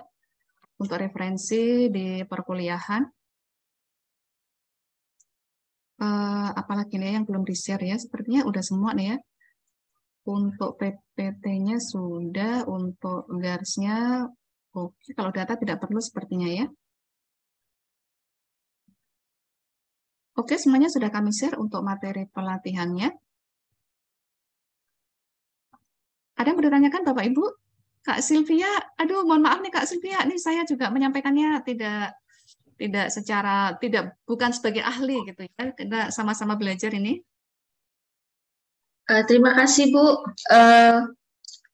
Menarik, ini mengingatkan saya ketika menyelesaikan tesis dulu menggunakan analisis GARCH dan ARCH-nya itu terhadap giro wajib minimum. Gitu. Oh, oke, baik. Ya. Nah, jadi saya ini menarik sekali sambil saya mengulang sih sebenarnya. Jadi yang Ibu sampaikan tadi baik dari PDF dan melalui Zoom ini sangat sederhana dan saya lebih memahami itu bagaimana membaca hasil GARCH dengan ordonya tadi, Bu. Terima kasih banyak, Bu. Ini luar biasa. Nanti saya terbayang penelitian untuk BKD atau kepangkatan ini. Oh iya betul Ibu. Jadi Ibu Sylvia dari kampus mana Bu? Dari Politeknik LP3I Medan, Bu. Oh oke. Dari Medan. Politeknik LP3I Medan ya. Aduh ya. Terima kasih sudah berkenan bergabung. Iya Bu, menarik sekali. Makanya saya ingin ikut lagi untuk yang minggu depan gitu kan. Satu lagi saya yang tertarik itu hari apa itu tentang ini Bu, analisis PET ya Bu ya. Oh iya betul. Ya nanti next saya kayaknya menarik semua ini dari setiap Selasa dan Jumat ini merefresh lagi kembali ya, betul, Bu. Ya. Analisis data menggunakan EViews gitu. Nah kemarin kan saya menggunakan EViews di S2. Nah sekarang ini sudah menggunakan Stata jadi bukan lupa lagi cara menggunakan EViews. Betul iya. Ya gitu Bu. Untuk yang analisis PET itu nanti Pak Sten yang akan menyampaikan ya. Beliau juga expert. Beliau profesor di bidang statistik, mudah-mudahan nanti menjadi kita sama-sama juga mendapatkan pencerahan ya. Saya juga. Iya Bu ya. Iya. Terima kasih Bu. Iya sama-sama Ibu Sylvia. Jadi sebenarnya itu tulisnya itu sederhana, kayak garis relatif sederhana ya. Sederhana tetapi itu adalah tools yang ibaratnya tidak lekang oleh zaman ya, karena untuk mengukur volatilitas, mengukur return, mengukur pergerakan berbagai variabel ekonomi yang ada kalanya itu dia fluktuatif gitu. Dan menarasikannya pun kita juga lebih bisa bercerita gitu. Tadi kan ada equation-nya itu kan ada di mean equation dia di dalam jangka panjangnya seperti apa, kemudian di varian equation-nya dia. Jadi kita bisa lebih kayak analisis gitu dengan menggunakan GARS itu. Betul Bu. Iya. Saya menariknya di situ. Jadi kalau di GARS ini kan yang dibaca errornya gitu ya Bu ya. Iya betul, Yang iya. dibacanya, variance errornya. Jadi bukan yang seperti analisis regresi linear biasa yang kemarin. Cuma yang pernah saya pelajari itu terakhir cara membacanya juga hampir sama dengan itu ya Bu ya. Dengan regresi linear yang seperti biasa gitu, membaca signifikansinya gitu ya Bu ya. Membaca signifikansinya sama ini nih Bu, alfa betanya tadi itu ya. Betul-betul ya, alfa beta. Kalau alfa itu kan dia lebih cenderung ke informasi masa lalu. Iya, betul. Like masa lalu, pengaruh volatilitas masa lalu terhadap variabel Y-nya. Ya. Nah, kalau betanya tadi itu, yang di garisnya itu, dia lebih ke ini nih, forecast varian yang akan itu. Ya, betul. Nah, seperti itu. Nah, penjumlahan dari alfa beta, nah itu tadi itu kan kalau misalkan di kaitan kemarin ya, kalau sama dengan 1, relatif sama mendekati 1, dia variabel itu dia stabil, stabil. Tapi kalau dia lebih dari 1, wah itu kemungkinan di masa yang akan datang variabel Y-nya itu dia bisa eksplosif gitu, bisa digunakan untuk forecasting juga gitu dari variabel variance errornya tadi itu gitu. Betul. Menarik sebenarnya Bu. Iya. Jadi kalau di ekonomi itu kan tidak boleh menarasikan cuma oh dia signifikan berhenti kan nggak boleh seperti itu. Harus kaitkan itu variabel apa, kemudian dia informasi masa lalunya itu kira-kira apa, kemudian untuk ramalan forecast yang akan datang itu kira-kira berkaitan dengan apa. Nah gitu, itu yang menjadi menarik itu seperti itu. Seperti tadi itu yang misalkan saya trial tadi itu kan yang mata uang ASEAN ya. Mata uang ASEAN itu ternyata di dalam jangka panjangnya dia trennya sama, positif semua gitu. Positif semua itu kan bisa kita menganalisis, kita kaitkan dengan teori gitu ya. Bahwa oh kenapa sampai ada opsi ASEAN Currency Union gitu. Ternyata dari parameter tadi itu kan mendukung banget kan. Mendukung. Parameternya hampir sama dan dia arahnya sama gitu, positif semua gitu. Dan secara volatilitas dia di forecast varian yang akan datang itu dia lebih besar gitu. Artinya bahwa untuk kedepannya itu dia lebih pergerakan rupiah itu lebih dipengaruhi oleh ekspektasi kedepannya gitu. Nah itu kadang-kadang kita lupa untuk membunyikan makna ekonominya itu. Iya. Gitu. Padahal justru itu yang harus dibunyikan. Itu tantangan waktu saya kemarin itu seperti itu Bu, membuktikan yang ada hal yang berbeda dari situ tentang giro wajib minimum itu ternyata suku bunga tadi itu tidak berpengaruh negatif gitu kan. Dan itu saya harus membuktikan itu seperti apa. Jadi saya menyatakan bahwa ada kebocoran giro wajib minimum itu dari teorinya Budiono itu Bu. Nah, jadi saya di situ menemukan itu waktu di S2 gitu. Oh, oke. Malah justru kadang menjadi temuan juga ya Bu di situ tuh ya. Iya, jadi memang nggak untuk bank sendiri ternyata suku bunga itu jangan jadi patokan khusus lah gitu ya, betul. mengendalikan uang beredar itu waktu itu seperti itu. Iya. Jadi saya ingin membuat apalagi ini terkait dengan misalnya kayak di manajemen gitu kan, misalnya manajemen keuangan tentunya kan Bu, dia bicara tentang banyak bagaimana saham kemudian bagaimana nilai tukar dalam perbankan seperti itu kan, volatility juga dia. Apalagi dalam kondisi pandemik nanti rencana saya ingin ambil yang monthly gitu atau data monthly. Jadi menarik sekali, enak juga nih. Iya Bu, kalau mau ambil data yang frekuensi daily, misalkan menggunakan data stock market atau money market itu lebih bisa bunyi lagi untuk volatilitasnya itu. Benar Bu. Iya. Terus data sekarang kan relatif mudah ya, jadi tinggal download, kita bisa mendapatkan series data yang ya udah lumayan untuk riset mah udah membantu banget itu Bu. Betul Bu. Iya. Kadang menguasai satu tools aja udah happy banget, kita tuh mau meriset apa aja kan, yang penting ada datanya, kemudian kita menguasai tools, nah udah deh gitu. Jadi enak diolah dulu datanya, baru nanti kita cari teori-teori. Iya. Kadang-kala kalau kita membimbing mahasiswa itu juga dari observasi data dulu. Kira-kira nanti apa yang bisa dinarasikan gitu, dia diolah dulu. Kadang-kala di perumusan masalah itu justru berkembang dari hasil olah data gitu. Betul. Setuju. Tambal sulam di situ. Itu sebenarnya meneliti itu asik banget itu Bapak Ibu rekan-rekan semuanya. Aduh, meneliti itu sebenarnya apa tuh ya, kita kalau udah berhadapan dengan data udah kayak orang ini menemukan keasikan tersendiri. Iya. Nah, Jadi mainan ya Bu ya. betul, benar. Klik, kadang menemukan data yang sama, kadang menggunakan data yang sama, tapi menggunakan model yang berbeda aja kita udah bisa menarasikannya beda. Betul. Iya, betul. Saya kadang menggunakan data sama, datanya itu lagi, tapi topiknya beda, modelnya beda. Itu ceritanya bisa beda lagi gitu. Tergantung tujuannya ya Bu ya. Nah, betul, iya. Tapi juga harus dikembangkan dengan berbagai literatur ya, apalagi jurnal sekarang itu kan relatif lebih mudah aksesnya. Itu jurnal itu ibaratnya kita udah mendapatkan template kalau ada jurnal itu. Betul. Udah tinggal ngikutin aja. Saya tuh kadang ngasih semangat ke mahasiswa itu tuh, aduh ini mah asik banget ini. Iya, betul Bu. Iya, Terima kasih Bu Nuning. Iya, sama-sama Ibu. Salam untuk kolega di Politeknik LP3I ya. Iya, Bu. Iya, yang ada di Medan. Iya. Terima kasih, Bu. Ya, sama-sama Ibu. Ini ada Bapak Ahmad Albar. Beliau untuk PDF ya. Baik, saya siap. Lempar, Bu. Oke, baik Pak. Sebentar.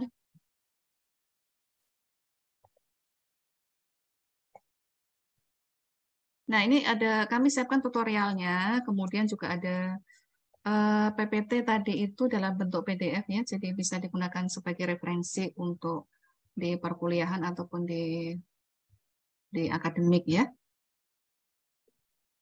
Ibu, kalau Ibu Silvi menyelenggarakan acara apa gitu, kami siap Bu untuk ikut hadir Bu.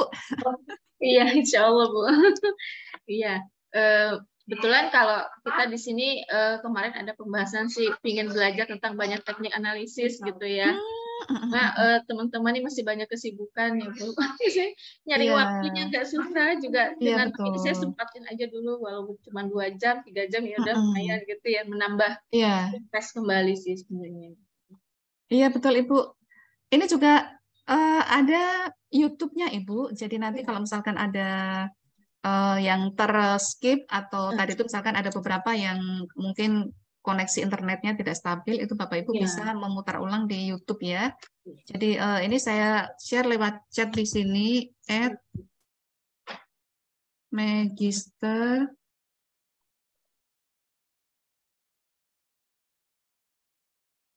Magister Ekonomi Terapan FEB UAC. Nah, ini ada link YouTube-nya, Bu. Jadi yang kemarin itu sudah tayang juga di YouTube Magister Ekonomi Terapan FEB UAC. Oke, iya, Bu. Terima kasih nih, Bu, YouTube-nya dulu. Iya, sama-sama, Ibu. Selamat sore, Pak Andin. Apa kabar, Pak Andin? Sore, Bu. Masih di kantor? Masih, Bu. Oh, oke. Iya. Ini nyimak sambil pelan-pelan mengingat-ingat kembali, Bu. Nggak apa-apa, Pak. Iya. Minimal istilah-istilahnya tuh, kayaknya pernah dengar gitu. Karena nanti kan jadi apa tuh ya? Nanti kan ada di perkuliahan itu tuh Pak, ekonometrika keuangan ya. Jadi topik-topik ini ada lagi di ekonometrika keuangan. Iya Bu, makanya kan kemarin Ratara ikut pelatihan ini kan karena ada mata kuliah itu. Iya. Sambil mencari masukan lagi. Sama ini nih Pak, siapa tahu nanti bisa dipakai untuk metode estimasi pada saat tesis ya. Jadi volatilitas itu kan kaitannya bisa dikaitkan dengan risk ya. Apakah market risk, liquidity risk itu bisa di-generate dari volatilitas itu transaksi misalkan di money market ataukah di capital market itu bisa di-generate risk-nya itu. Iya Bu. Sederhana tetapi ini nih bisa diaplikasikan di banyak riset gitu. Ya Bu, kemarin juga sebenarnya waktu semester kemarin sempat waktu mata kuliahnya Bu Titi juga sempat saya kulik-kulik terkait isu harga beras Bu. Kan juga ada unsur volatilitasnya juga. Ya itu Bu, cepat ya masih kita masih pakai apa yang linear sederhana aja dulu. Oh iya, regresi ya. Ya Bu. Karena nanti kan ujung-ujungnya kan nanti akan ke arah menentukan arah kebijakan pemerintah bagi pemerintah Bu. Ya betul Pak. Beras itu karena kan ternyata ekspektasinya pemerintah kan pengennya harga beras itu kan benar-benar benar-benar bisa dipengaruhi oleh pemerintah, tapi kan ternyata faktanya beras itu kan beda dengan harga BBM Bu. Oh iya. Ya karena kan memang secara karakteristiknya kan juga kalau BBM itu kan benar-benar yang harga komoditi yang harganya benar-benar diatur oleh pemerintah. Administer price gitu istilahnya. Sedangkan kalau beras kan sekedar volatile food aja gitu. Tapi sebenarnya kalau beras itu lebih strategis loh Pak, karena kan dia ada petani di situ. Ya, justru nantinya di situ Bu, sama-sama komoditi strategis, tapi yang satu administer price, yang satu cuma sekedar volatile food aja gitu. Itu di beras itu ada tata niaga nggak sih Pak? Kan ada harga ini ya, harga terendah ya, eceran terendah. Ada kebijakan HPP, ada kebijakan HET, tetapi kan fakta di lapangan kan distribusinya kan tidak benar-benar diatur seperti BBM. Lebih ke mekanisme pasar ya. Tapi sebenarnya ada ini kan Pak 12.000 ya kalau nggak salah ya per itu ya.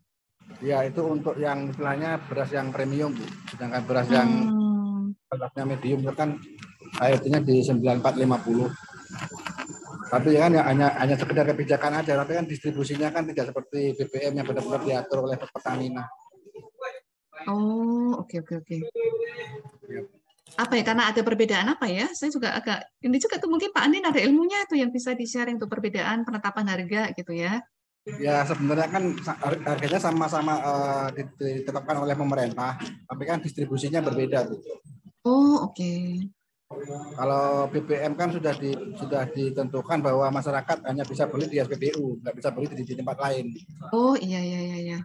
Kan beras kan lebih ke mekanisme pasar.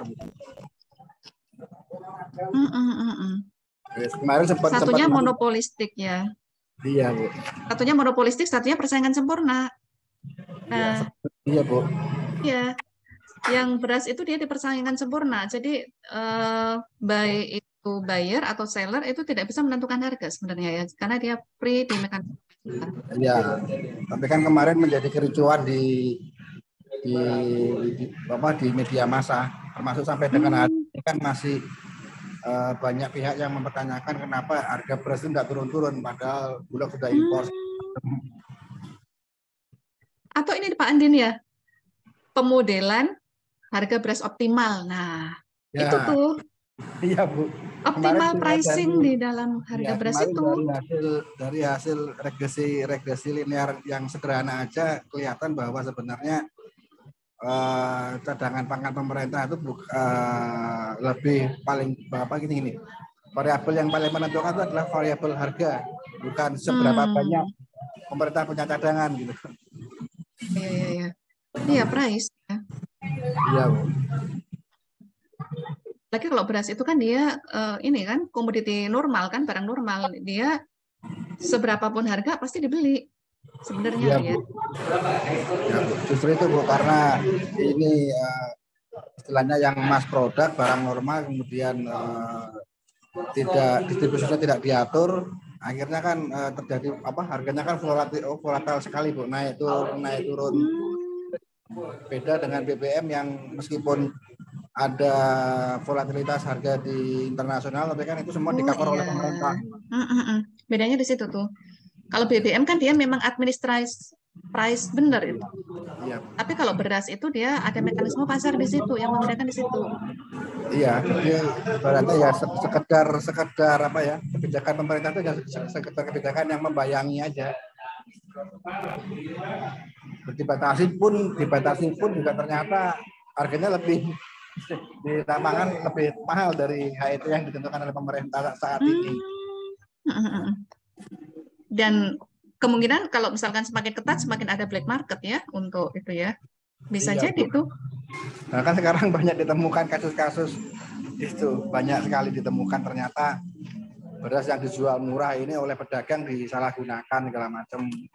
Seharusnya jual harga HET dijual di atas HET itu juga banyak. Karena memang wah, itu bisa jadi tesis itu Pak Andin. Ya, Bu. Itu bisa jadi tesis itu. Ya, nanti mohon bimbingannya Bu Nuning. Distorsi harga beras atau apa tuh ya? Modeling penetapan harga beras optimal. Analisis determinan harga beras. Oh, bisa dimodelkan dari berbagai angle itu Pak Andin. Siap, Ibu. Dari model yang sederhana pun sebenarnya kita bisa menceritakan banyak hal ya. Apalagi Pak Andin kan ahli perberasan kan, ahli di komoditi itu gitu. Bisa dapat angle yang banyak itu di situ. Siap. Semangat Pak Andin untuk meneliti perberasan Pak Andin. Siap, Bu, makasih. Iya. Baik, Bapak Ibu. Apakah masih ada yang akan kita diskusikan? Kalau tidak ada, sepertinya materi hari ini sudah tersampaikan semuanya. Mohon maaf lahir batin apabila di dalam penyampaian banyak kekurangan, karena kita spiritnya sama, masih sama-sama belajar. Justru kadang di dalam perjalanan menyampaikan itu, oh iya, itu misalkan antara distribusi T sama Z aja, saya juga baru tahu ilmunya ini tadi. Kalau dia semakin banyak, N-nya semakin banyak, itu ternyata di tabel T-nya itu dia langsung berubah sendiri. Itu juga sesuatu yang baru. Terima kasih Pak Sten atas informasinya, atas support-nya. Nah, untungnya kami itu di sini tuh ada tandeman, ada backup gitu. Jadi kalau misalkan saya yang miss, saya yang kurang ini, ada rekan kami, kolega kami yang melakukan backup. Begitu Bapak Ibu yang dapat kami sampaikan pada sesi sore hari ini. Nanti udah hari Selasa, itu kita ketemu di link yang sama. Jadi itu satu link kita gunakan sampai dengan sesi ke-9. Untuk hari Selasa kita akan melakukan analisis univariat dengan menggunakan ARMA ya. Jadi itu bisa digunakan juga untuk melakukan forecasting, untuk misalkan forecast untuk harga atau forecast permintaan, apapun yang bisa kita lakukan forecast itu bisa dimodelkan dengan menggunakan ARMA. Terima kasih atas kebersamaan pada sore hari ini. Mohon maaf sekali lagi apabila banyak kekurangan di dalam penyelenggaraannya. Mudah-mudahan ke depannya kami bisa menyelenggarakan secara lebih baik. Terima kasih. Assalamualaikum warahmatullahi wabarakatuh. Salam sejahtera, salam sehat untuk kita semuanya. Selamat melanjutkan aktivitas. Sampai ketemu. Foto dulu. Iya, foto dulu. Pak, makasih Pak. Diingatkan Pak. Open kamera sebelumnya. Mohon Bapak Ibu untuk open cam.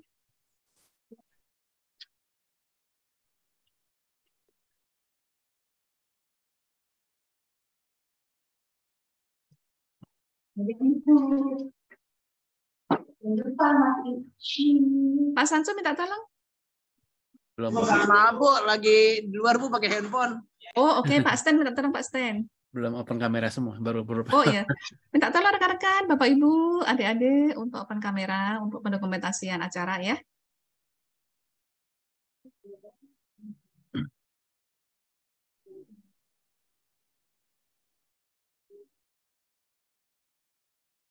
Ada lagi? Nggak, gini aja. Yang lainnya tidak open cam sih, tidak apa-apa Pak Sten, seininya aja untuk pendokumentasian ya. Ini bertambah nih.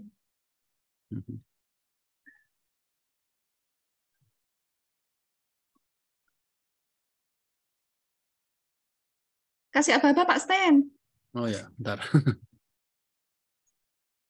Oke, 1, 2, 3.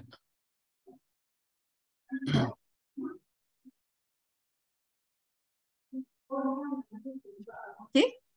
Iya, udah, cuman satu. Satu lagi. Oke. Satu lagi Pak. Ya, oke. Oke, baik Bapak Ibu. Terima kasih. Sampai ketemu di minggu depan dengan topik yang asik juga. Asik lagi ya. Selamat sore, selamat melanjutkan aktivitas. Salam sehat, salam sejahtera untuk kita semuanya. Terima kasih. Terima kasih Bu Nuning.